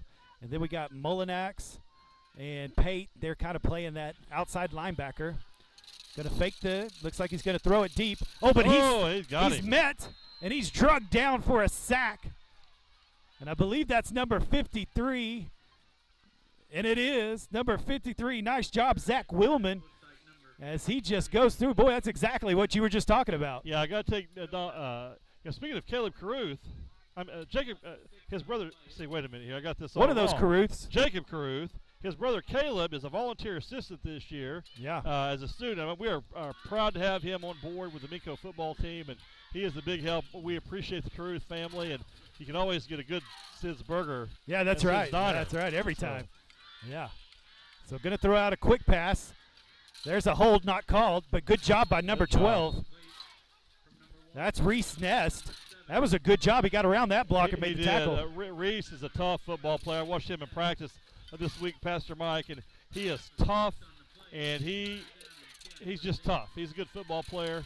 A big 3rd down and 10 right here, and this is a big play. Yeah, 3rd down and 10. Surprised that Reed McMurtry sitting over there on the sidelines getting a breather, but Reese Ness made a great play right there. So what a luxury. So 3rd down and 10. There's the motion. Going to fake it. Looking for something open. There's nothing open. Got him. Taylor got a hold of him, and then Hunter Mullinax helped out. And he goes down. Hopefully Taylor will get up here. Mullinax kind of tackled both of them. I think he's all right. He's going to try to get up. I think maybe got his wind knocked out of him. Yeah, I think so too. He might have hit in a spot that you really don't want to get hit in, I think. And he's up. There you go. Right. Yeah, I think that's it. That's exactly what happened. It happens sometimes. Good job by Mullinax and Taylor. Taylor ran him down, so got about 3 yards there. So we've got 4th and 7. Going to move him into a punt. So a 3 and out. Boy, what a way to start the second half. Really, Coach McGregor's out there on the field with his defense. I'll tell you what, I think that aggressive style is really coming into play right now with this defense. They are really attacking the ball. Yeah, they really are. That defensive line is really starting to take over, isn't it? I seem to be calling their names quite a bit. There's the punt. Better punt there. Little John's going to catch it. He's on a run. He's got room. He's got one stiff arm. He's got another stiff arm. All the way down to the 25-yard line. Mercy sakes. No flags. Looked like Derrick Henry out there. Yeah. And so he was just pushing people down. And that's what I want to see. Boy, he caught that on the run, and he was able to get all the way down to the 25-yard line. And that, my friends, is a short field. That's exactly what we wanted. The doctor ordered, and Cameron, did you get to see that over there? Did you see a little Derrick Henry in him? Oh yeah, it looks like they've kind of shaken off the cobwebs and they've gotten a lot more confident, and they're having a lot of fun out here. I can tell. Yeah, you can. That's for sure. I agree. Good job by the Bulldog coaches getting them out here for the second half, making some changes, and boy, they're coming out on fire. So McMurtry going to hand it off to Johnson. He's met in the backfield. That snap was just a little bit off there, yeah, Pastor Mike. That snap they're going to have to work on. They are. And so it was a host of demons that tackled him right there.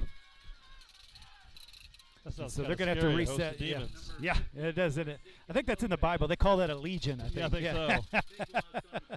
Jesus on our side, though. All right. Big Sorry, play. that was a dad joke, wasn't it? That's my fault. All right. It was all right.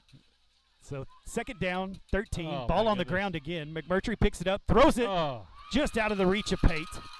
That snap is really messing the thing up, messing this drive up here. Yeah, that makes it tough because he was open. That's a timing pattern. Yep. It's kind of a 1-2 throw. and he was throwing it on 2.5, and so he hurried just a little bit there. Could have took his time just a little bit on that. It was the first time I've seen him hurry, but I think it was that timing pattern. He was trying to get it out a little faster. I think so. And so got to get a better snap. So 3rd down and long, 3rd down and 12. Need to take advantage of this nice field position. Would hate to come out of here with nothing. I think you're right. Have 2 plays to make 12 yards. Yeah. He's going to get it up. Going to Birchfield. Got him. Birchfield goes over him. Oh! Whoa. Touchdown! Bulldogs! Oh, my goodness. Ben Birchfield just mossed him and went over and snatched that ball away for a touchdown for the Minco Bulldogs. Reed McMurtry put it on the money, and Birchfield did the rest. That was an incredible catch by Ben. I knew it was a matter of time before they went to Ben, and we have an injury timeout on the field. That's how you go make a play. You throw it up there, and you go get it. That's how you go make a play. Ben Birchfield just reached right over the top here from the Dibble side. That's number 21. He's made a lot of plays tonight. He was in position to make that. He did everything right. Ben Birchfield just went over him. And so what a play by Birchfield as he scores that touchdown, and we go up 25-12. And we'll see if we're going for 2 or if we're going to try this extra point.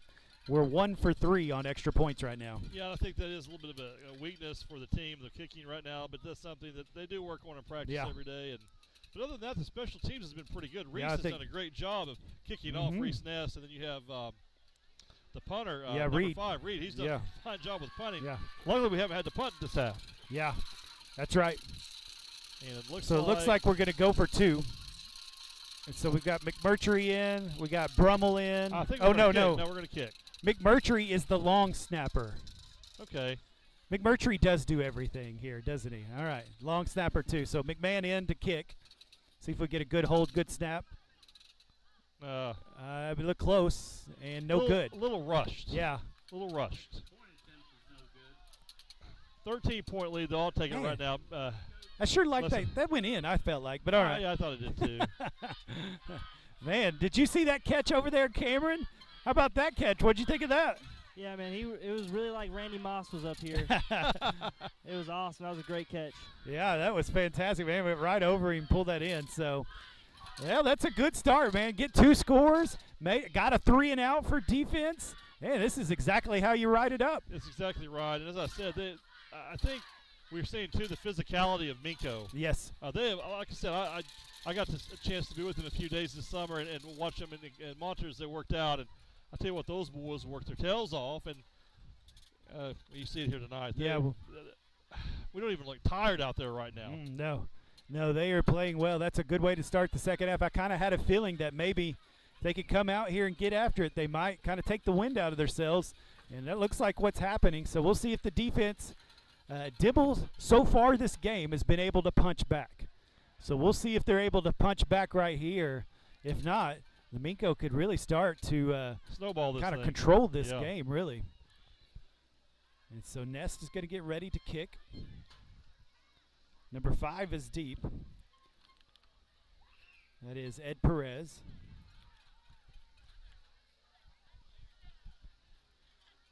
We've got 5 minutes, 40 seconds left in this third quarter.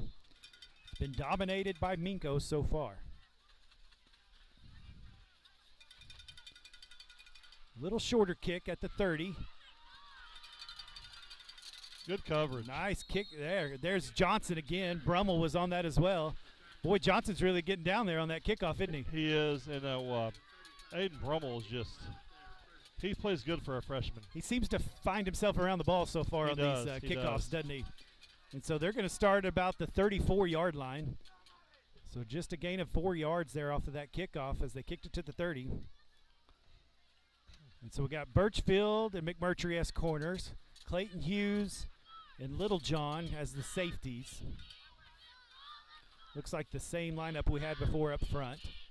You know, I think, too, if Dibble is pressing a little bit, here's where some turnovers can come into play. I was really surprised they threw the ball so much that first series. I was, too. So watch for a pick here or something of that sort. Yeah, I would say maybe they're running the ball here. They do. They hand it off. There's Caruth. Oh, nice tackle. Jake Caruth just gobbles him up. Exploded to the running back and took him down. He read it well, and he closed that gap quickly. You know, Jacob Caruth can run sideline to sideline like no other. I mean, he's a really good linebacker. Really good linebacker playing in the middle of the field, and boy, he took care of that mano-a-mano. Number 71 come in. That's Case Brassfield. And so going to get a little breather, yeah. And so the defense really is starting to look good now. You try to go up the middle, go the other side. Oh, guess who's there again? Jake Caruth, that's right. And he's beginning to find his groove as he gets 2 tackles in a row. And it is 3rd down and 11. They got maybe a yard right there. Tackle for a loss the first time. And barely got a yard there. 4 minutes and 30 seconds left in this 3rd quarter. I don't know what has happened unless I'm just not seeing him. To Norman.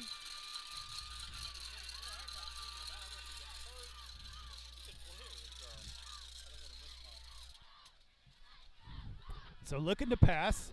Nothing open. Now he's got to run for it. Still nothing open. And he's going to finally get tackled by Caruth. Caruth gets a hat trick on those 3 downs. Gets the tackle every time. The Minco defense is taking this ball game over, Pastor Mike, and they're giving no room at all for the quarterback to run, for anybody to run, and the secondary is doing a great job at covering. Yeah, there was nowhere to go there. No. Everybody was covered up. I'm going to give Caruth a sack on that one. Boy, Caruth, I don't know if the defense is playing, but Jake Caruth is playing better on that series, that's for sure. Yeah. He dominated that. Impressive. So, a punt again for the Dibble Demons as they're going to punt. We'll see if Little John can do it again. As we go into tough district play, Caruth's going to play a massive part of that in his defensive skill set. Yeah. So they're going to get it to Little John. He's going to catch it. Oh, and he backed away. Get it. Reed picks it up. He's going to get a block. He's got a right wall. there. He's going to get around 1. He's going to cut. And he's going to finally go down at the 50. I don't know what Little John was doing there, but luckily McMurtry was there to pick it up. I think Little John saw another 40 yards in his future there. And he went right for it and then just backed off of it. Yeah. They'll talk about that one, I'm sure. Looks like McMurtry is kind of walking off an ankle there. Cameron, do you see him walking on an ankle there? Did I see that for McMurtry? Yeah, it looks like he's favoring his right ankle, but it looks like it's just a little bruise. Okay. So kind of got twisted up there, and so we'll have to kind of watch that. Yeah, you can tell he's a little bit in pain there. Pastor Mike, this is a big drive here because looks like he's going to gut it out. If we can score here, the way our defense is playing, it's pretty well going to take Dibble out of this football game. So the way our defense is playing right now, I don't know if we need much more. I tell you what, the defense is dominating. Yeah. As last week in the scrimmage against Wynnewood and Lexington. And Lexington's, I think, a 3A school, maybe 2A or 3A. We dominated that offensive front of Lexington, just absolutely dominated, and we're really taking this ball game over here defensively. Defense is so key to winning football games. Yeah. It's as key as offense is. So it does look like Hunter Mullenax is going to come in at quarterback, let McMurtry have a breather there, see if he can walk that off over there, maybe get it taped up or something. And so Hunter Mullenax, he played some. As a senior, he played his sophomore year. And so he knows what he's doing. And he's going to try to get to the outside. Hughes gets a block. He cuts it up. Hold on to that ball. And he's going to get maybe a yard. That is the luxury, isn't it, to have Hunter Mullenax, it is, a senior, to be able to come in as a backup quarterback. And Hunter can sling it. Yeah.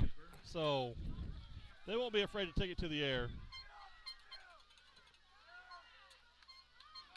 Looks like Pate got his helmet ripped off, so he's going to have to come off the field. Somebody else is going to have to come on. So Little John will come in. Mullenax is going to stay in. So we got Birchfield Hughes on this side, on the near side, and then Brummel and Little John on the far side. Johnson at running back. He's gotten more snaps, it seems like. He's going to go in motion. Here we go. He's going to throw it deep. He's got Hughes just a little over their head. Oh, man. Well, that was a surprise, wasn't it? Yeah, and Mullenax, or not Mullenax, but Hughes was wide open. It just a little overthrown. Good play. Here comes McMurtry back into the game. Yeah, he got a little excited on that one, didn't he? But, man, shows you his arm. He's got it. Yeah, he's got it. Maybe just a little more air on that, and I think Hughes could have ran under it. Just a little touch on that. So he's going to go from quarterback to receiver as McMurtry comes in. 3rd down and 8. 2 minutes, 30 seconds left in this third quarter. Tried to get the offsides there. Didn't work. Going to call the play.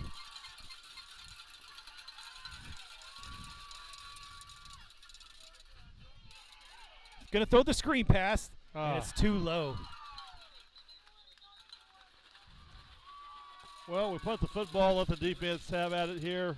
Yeah. Boy, that was there, wasn't it? If he would have caught that, he'd had a first down or more. That was there. That was a great play call. Just couldn't get it. Just couldn't get, maybe waited a tad too long to throw that, but it was definitely there for a big game. Might put that in your pocket for later. We'll see that again before this year's over. So McMurtry's going to punt it. Dibble gets a stop finally this half.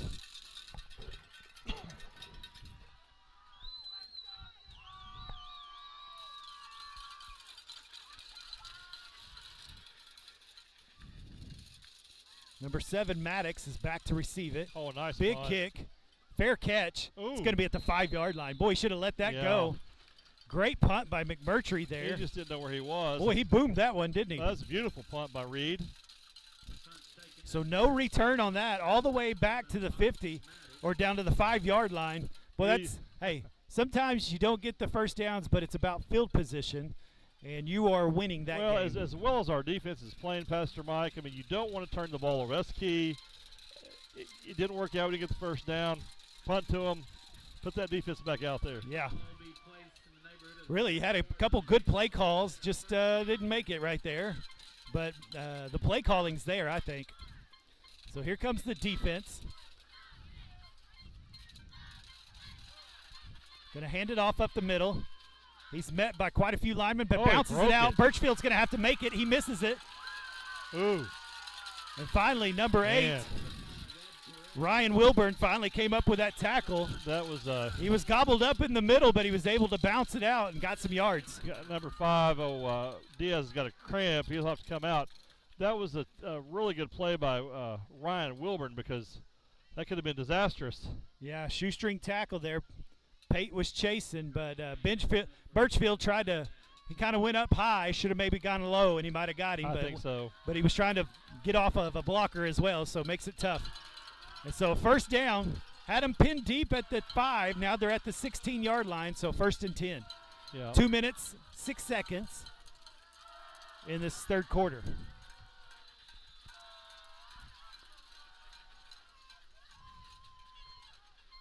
Trying to get the play call in. 20 seconds left on the play clock.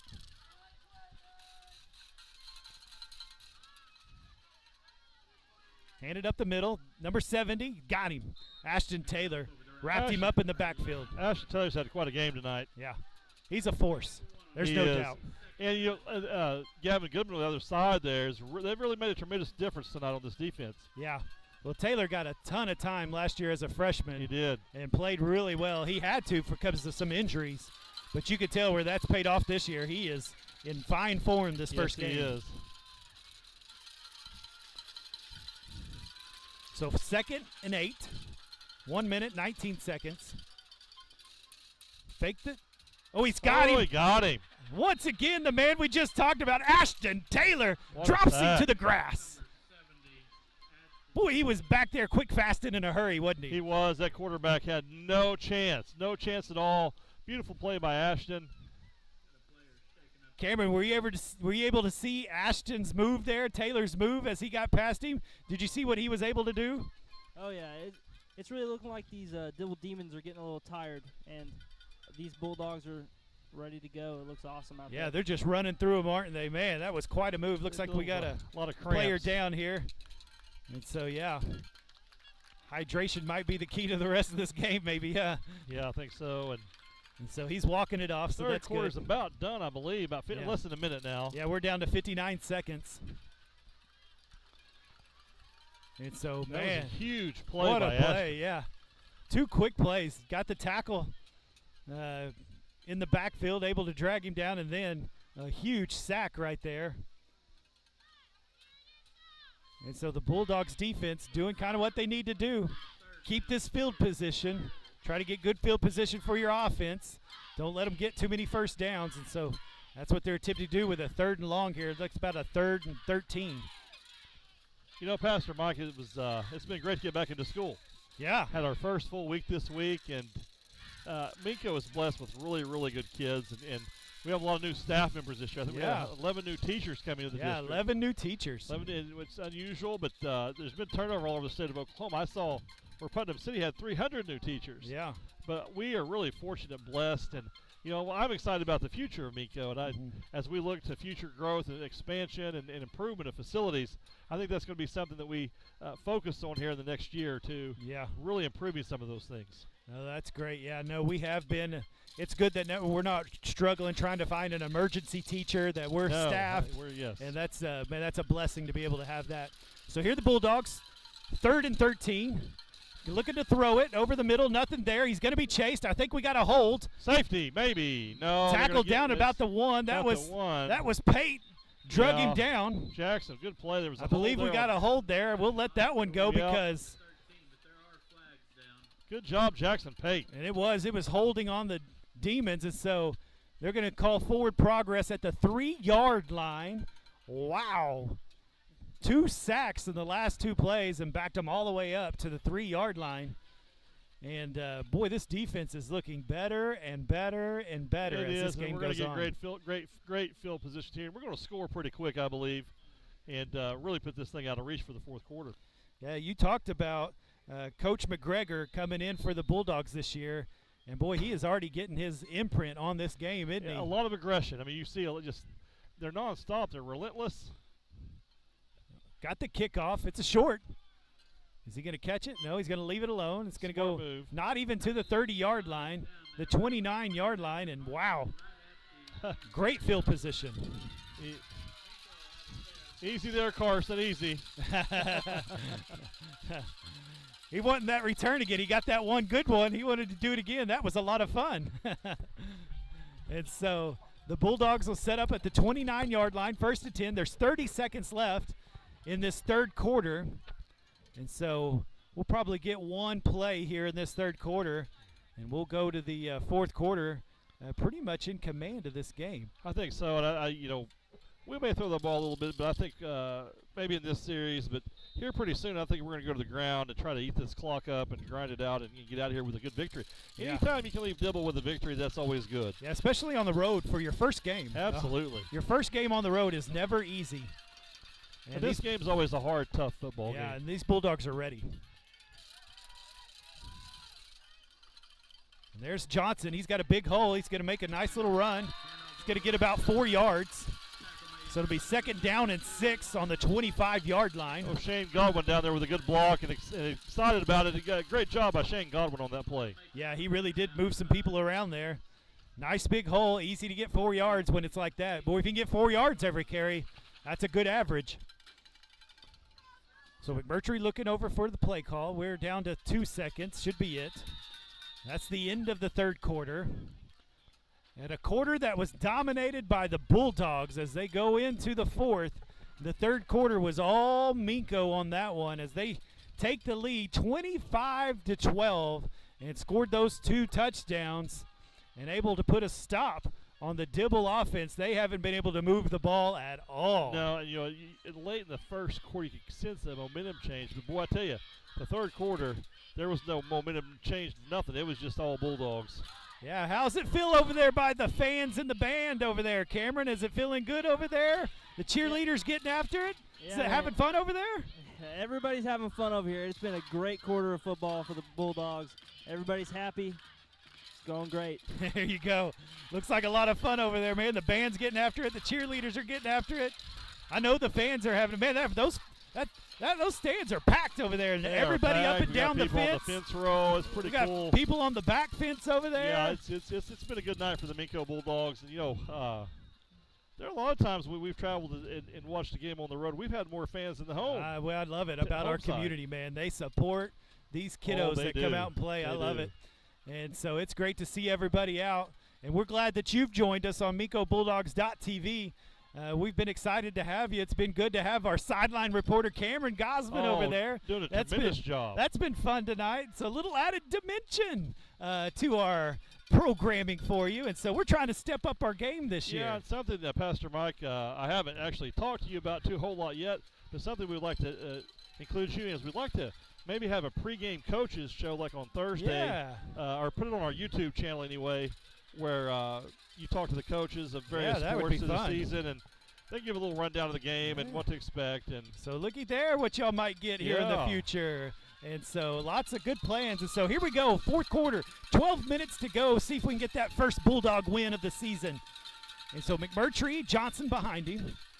He's going to fake it, going to throw it out to Brummel. He's going to try to make a move. He does. He's got some room. 10. He's down to the 10, down to the 5, knocked out about the 4-yard line.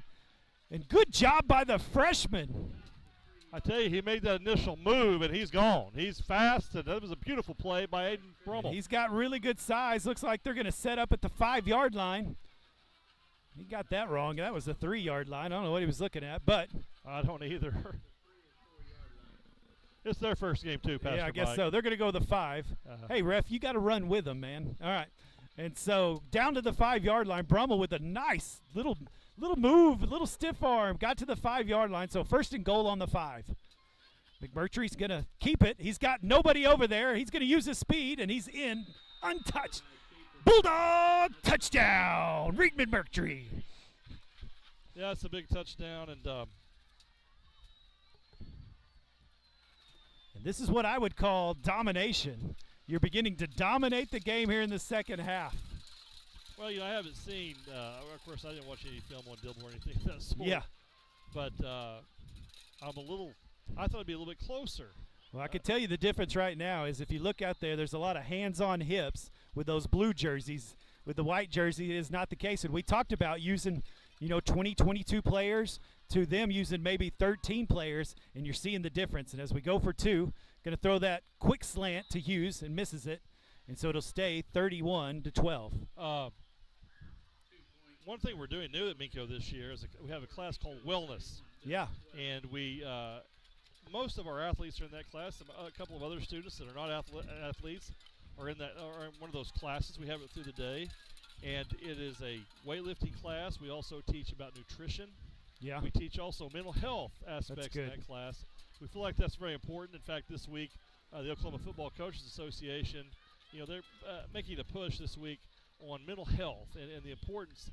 Suicide is the second leading cause of death for teens. Yes. And there are a lot of helps out there. And I think what we're doing at Minco with this wellness class is helping kids, give them a channel to give them stronger mental health and also physical health. And I'm really happy about that class this year. Well, when you learn more about what's going into your body, how you take care of yourself, that's going to matter mentally. It's going to matter with your grades, with your attitude. It's going to matter a lot of different ways. And so that is a big deal to be able to take care of these kids. We want them not only successful on the field and on the court, but we want them successful in their classes, and we want them successful in their lives. And absolutely. And I think with the times we've been in the last few years, we've seen a lot of stress, and we feel it ourselves as adults, and the kids feel it too. And I'm really proud of our community, the way we handle things, and I'm proud of our kiddos. Yeah, absolutely.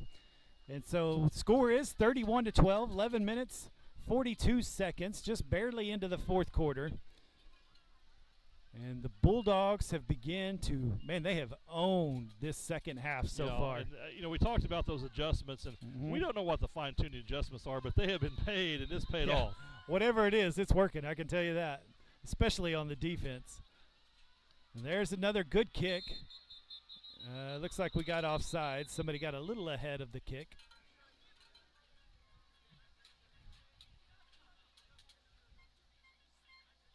Did we lose the referee? Oh, he's way down there. Okay. He didn't want to run all the way back. I was looking for a white hat. He was making the call. And so we'll move it back a little bit farther and try again. Really been impressed with Reese Ness on these kickoffs. He's done a good job. And he really has. Most of them with inside the 20-yard line, so he's done a good job tonight. Yeah, he really has. I've been impressed. Yeah, with the defense just dominating this half, it's caused short fields. Man, it's easier to score when you only got to go 30 yards. It is. And that's been the case the last few times. And so Man, the defense just really, really playing well, which we're going to need this year. They have got to play at a really high level if we're going to find ourselves in the playoffs by the end of the season. Absolutely. And so Nest's going to try again. Everybody stays on side this time. Kick down to the 30. Trying to make a move to the outside. There's Pate, makes him cut back in. Nice little return. Got it up to the 50-yard line. Really important, too. You know, we've extended out to a 19-point lead here. We can't get comfortable. Right. We've got to play with that. I believe they will. I think they're well coached enough to. Well, I see some new faces out here. So they're going to try to move some people in and out. Looks like Mendez is back in. He's going to play on the defensive end. On the strong side, number 7 is going to come in. That's Jace Bratcher. That's a freshman coming in. Number 18 out there. And then number 18. Oh, it's Landon. Landon McMahon's back there. Playing free safety. Yeah, and so few new players out there. Looks like McMurtry's going to come out too, and Nest is going to go out there at cornerback. So few new people in there. See how they do. Good job by Mendez right there. Yep. And he brings him down with some help with number 8, Ryan Wilburn. And another tackle for a loss. And, man, what a way to set the edge. It is. Man, he had him. He was pushing the blocker with one hand, tackling with the other hand, brought him down. Colton is one of the stronger kids on the team. He can lift a lot of weight. He proved it right there. He's a strong guy, and he had no issue there with that block and tackle. I know this summer, I talked to him. He said he's been working at Brahms out there. He's been putting in the hours this summer. Maybe they've put a little strength on him out there. Maybe he's throwing some. Drinking a lot of milk. Yeah. That's right. And so going to run it to the other side. Got a little room. Mendez comes and tracks him down. And he's going to get about, that is a bad spot. Yeah, somebody's hurt here. Menendez is hurt. Looks like Mendez went down. That's going to be on the 40. Yeah, I don't know what he got, a stinger or something. I don't know what's. Don't want to lose Colton. No, because he's been playing good on the offensive line. He's our left tackle. I think he's. And so I think he made the tackle. I think maybe just landed wrong. I think so, too. He seems all right. He's trying to run it off. He's a tough kid. He is a tough kid. Yeah, I got to meet his parents this summer. He's got some good parents. It was good to meet them. They were proud of him. I know that. They were super proud of him. They couldn't wait for football season to get here. Well, he is a great kid, great family, and you know, I'm really encouraged by the defensive presence tonight. You know, that we're going to have that in our district play, as you mentioned.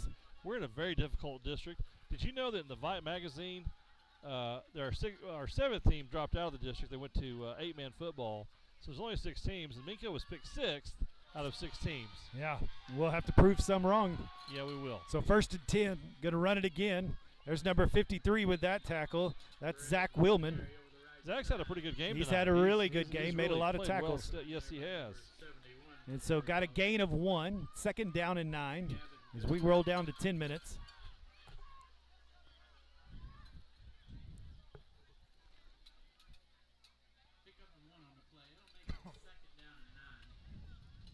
So 2nd down and 9. So Dibble finally got some good field possession this second half, trying to take advantage of it. We'll see if the defense can stand strong.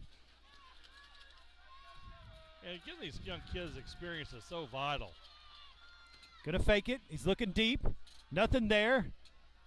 A lot of people. Oh, there's a big hit. There's gonna be a hold call in there. I think maybe got a hold in. Who was that? Was that number 1, Trey Ott. Was that number? Was that 7? I think number 7.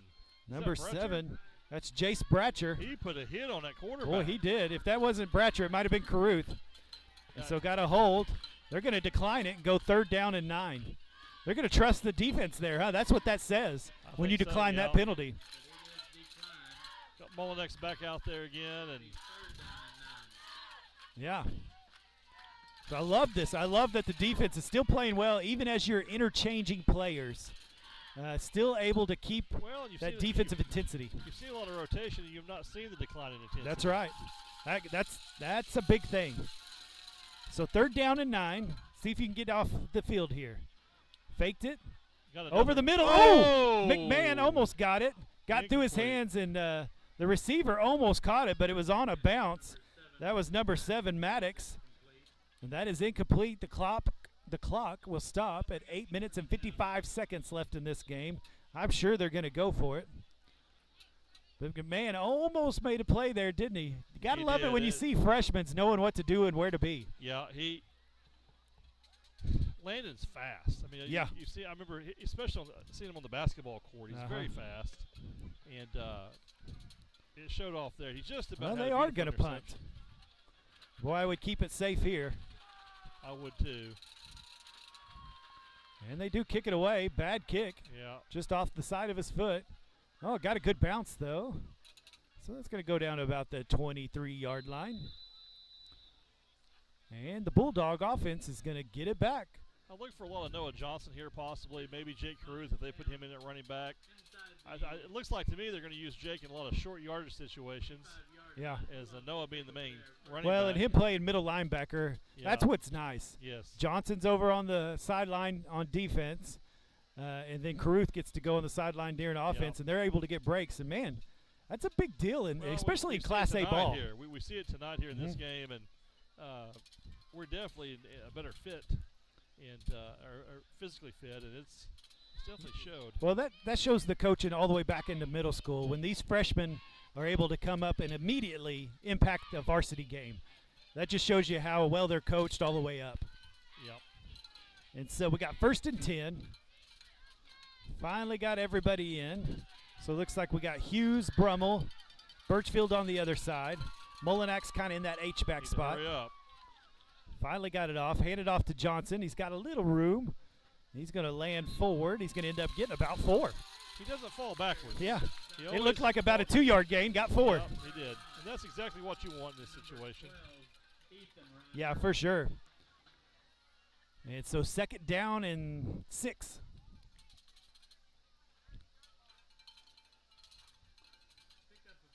The offensive line really starting to win. I see Mendez back out there, so that's good.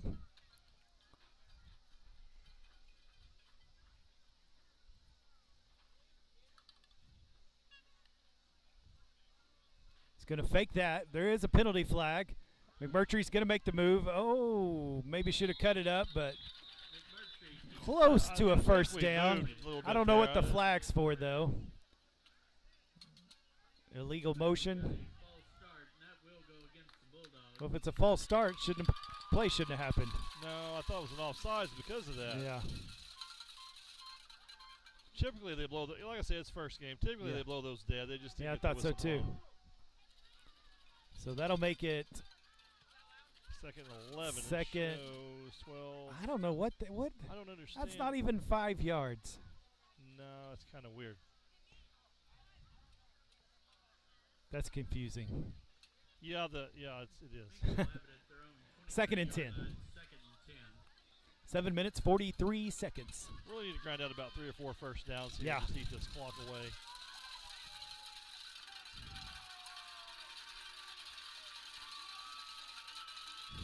Going to hand that one off. Makes one man miss, gets hit on the next one. Is that Ryan Wilburn? And that is, that's Ryan Wilburn on the carry. And he got maybe a yard.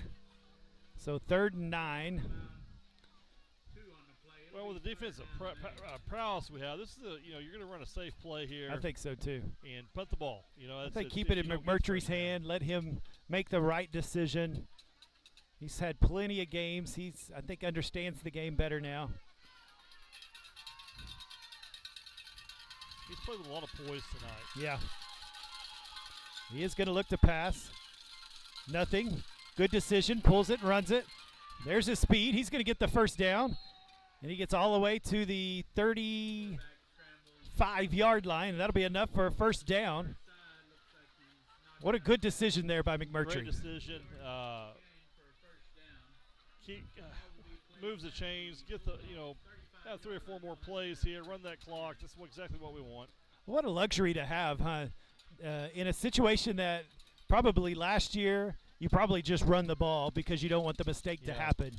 But to know you could trust your quarterback that if it's not there, pull it, run it, we'll live with it.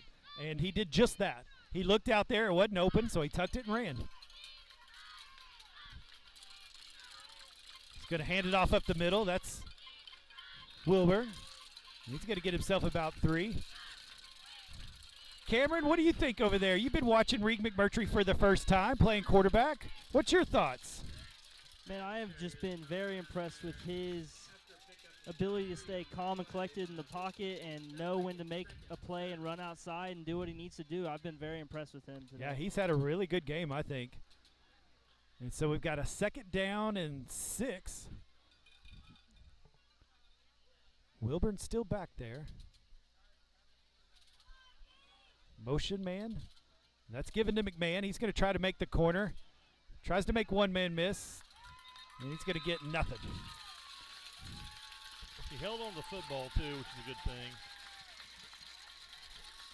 Yes. Yeah, he held on the football. He maybe got a half a yard, so it's still 3rd and 6. Pick up a 2 on the play. It'll be 3rd down and a short 6. Is number 1 in at quarterback? Did I miss something? When did that happen? I don't know when, but A.J. Russell, freshman, yeah, in at quarterback with 5 minutes, 10 seconds left. We'll see A.J. Monday night at the junior high game. Yeah. At Apache. So he's going to look to throw. Gets it out to Brummel. Brummel's going to try to make somebody miss and can't. And so he's going to go for a loss. That'll be 4th down. You know, getting that first down, that play by Reed McMurtry, really helped eliminate about 3 minutes off that clock, which is good. We just want to get this thing down to zeros and get out of here with the Yeah, win that's tonight. right. Yeah, you really did what you needed to do there in the 3rd quarter. Got that first down. We're down to 4 minutes and 30 seconds. So really did probably what you wanted to do is waste some more time, and now you're making this almost impossible to come back. You know what's really crazy is we laid about 14 points, so we left it on the field there in the first half. Yeah, you're right. You're right. This has been total domination tonight by the Minco Bulldogs. Yeah, this second half has been great. The defense has just, to me, been the story of the game. There's a punt, good punt by McMurtry. He's going to get a good bounce out of that. Ooh, it almost hit him. Almost hit him, yeah. All the way down to the 26-yard line. Another good punt. Man, special teams has been good tonight, hasn't it? It has been, other than the extra points. Yeah. It has been really good. And we've been able to control the field position with our special teams all night long. Yeah, that helps. Boy, you want to talk about turning a game around or give you an advantage in a game is your special teams. If you can win, there's definitely 3 sides to a football game at that offense, defense, and special teams. It can cost you and it can help you, and I think it's helped tonight. And the defense has just played great, and I think the offense has been pretty good. And so we'll see what the defense can come up. We got a lot of new players out there. Birchfield's still there, McMahon there. Number 20's in there. I'll get you his name here in just a sec. There's an end around. Oh, and he's going to find the corner. There's number 32. He's able to come up with a tackle. That's Sebastian Valdez. Yes, Sebastian Valdez. And while we're waiting between plays here, Tuesday, the 30th of September or August, you can watch the Minco softball team play at home against Walters. There you go, yeah. So that number 20 was Taylor Truelove that's out there. Yeah, you want to come watch them if you can. Next Friday at 2 o'clock, we have a softball game against Mangum, and then we'll play Moreland at 7 in football that night. So we have Mangum should be a good game. Yeah. So if you're going to watch a good game, I'd come to that Mangum one on Friday. 2 and 4 on Friday at home. Yeah, that'd be the game to go watch. And going to cut it back. 54 Lace Chase.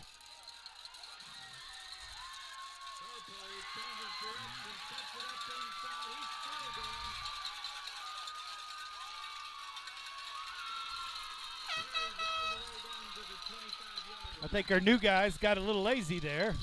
Yeah. And he's able to get it all the way down to the 25. I think number 20's out of wind or cramping or something. Let me see if I can get you some names. I see A.J. Russell, number 1 out there. Number 12, Nest. Number 18, McMahon. Number 32 is Sebastian Valdez. Number 6 is Peyton Ferguson. And he's out there. Oh, there's a flag on that number play. 20. Well, I don't have my roster in front of me. Number 20 is a Truelove. Marcus Truelove. Yeah, number 20, Taylor Truelove. Taylor Truelove. Yeah, his dad's Marcus. Sorry, Taylor. Let's see. I'll get you some of those linemen here in a sec. So there was a penalty on that big gain, and so that's going to come all the way back. Like way back. Way back. That must have been a hold. A hold or a maybe. clip? Or a block in the back? He marked off. I don't know. I didn't see the call, so it was about a 15-yard penalty though from where the he marked off spot of the. Yeah, 15 yards there. I didn't even see the referee make the call. Sorry about that. Cameron, did you see the call on that one? Do you know what he called? I did not see it. I didn't either. All right, so we're all in it together. Our bad. We should be better at that. It's the first game. We'll get better, folks. We'll try. Cameron, has it been pretty noisy over there on our sideline tonight? Yeah, man, the Minco crowd has really brought it. I'm really impressed with what they're doing over here.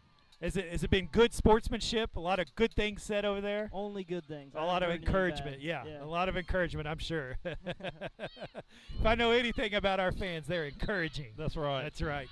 That's right. Especially the white hat. They love referees over there. Yeah. Yeah. They talk well. And so let me get you the line there. So number 71, he's in. We've seen him quite a few times. Brassfield. Number 54. I don't have 54. I don't know who that is. Number 30, that's Hayden Mock. Number 65, there's trying to get to the outside. Brummel's going to make that tackle, and he does. And so let me see. Who did I say? Got to find him again. 65. That's, how do you, Tucker. Let me get my glasses. M-E-I-W-E-S. Tucker Mivas. Mivas. I thought that's what it was. Tucker Mivas, yes. Tucker Mivas. I wasn't going to say it wrong. I thought it was Mivas. His dad and his uncles have a long tradition of history in Minco football. So Tucker Mivas in there getting after it. And so love to see him out there. He's a freshman as well. You know, you don't expect to see in an early game this many freshmen out there. This is pretty impressive. It's almost all freshmen out there and a couple sophomores. Going to hand that off. They're trying to get to the edge. Got to cut it off. Somebody ran him down. That was number 32, Sebastian Valdez. Boy, he closed that gap, put him on the grass. Sebastian is a good football player. Coming in as a freshman, and he's got a lot of speed and quickness. And we'll see him in junior high as a running back, I think. All right, yeah, you can see the speed right there. And what was going to be all the way over here on the 25-yard line is now turned into third and about 30. 5, 10, 15, 20, 25, 30, 35 yards. Yeah. And so we're down to 1 minute and 50 seconds, so we're about to wrap this baby up. We're about ready to take a victory formation and that's get out of here with a win. So we'll see what happens on third down here. He's going to hand it off up the middle. He's going to make a nice little cut there. Good tackle by Valdez again. Ooh, I like Boy, that. Valdez he's got some speed, doesn't he? He does. He runs all over that field. I like that. And so good tackle there. So he got about a 15-yard gain, but he still got about 20 yards. So, yeah, I see Norman over there on the sideline. He is out of pads, and he obviously got himself injured up tonight. Yeah, that definitely makes a difference for Dibble. He's a good player. Well, Mr. Sims, Cameron, this has been good, hasn't it? We're down to a minute. The Bulldogs flat out came out of the second half and just dominated. Man, what did you think of this domination, Cameron, here in the second half? Bulldogs just got after it on the defense. Yeah, man, it was really awesome to see because there was people of all ages coming out here making plays that they weren't making in the first half, and it was really just an awesome thing to see. Yeah, just dominated, man. I would give the defense an A+, I think. Maybe an A- because of that first quarter, that one, those couple of, really is just two big plays. It was a big play after that interception for a long touchdown, and then they had a pass play up the middle that finally scored a touchdown. Other than those two plays, really the defense has just played great. You know, and I also want to point out, Reed McMurtry, as a quarterback tonight, has played an outstanding football game. And if we get that kind of play throughout the year, we're not ending up 6. No, and whoever wins, they're going to have to beat us, and it's not going to be easy. Yeah, if they do beat us. But I know McMurtry's completion percentage won't be quite as high as he wants it, but a lot of those were right through the hands.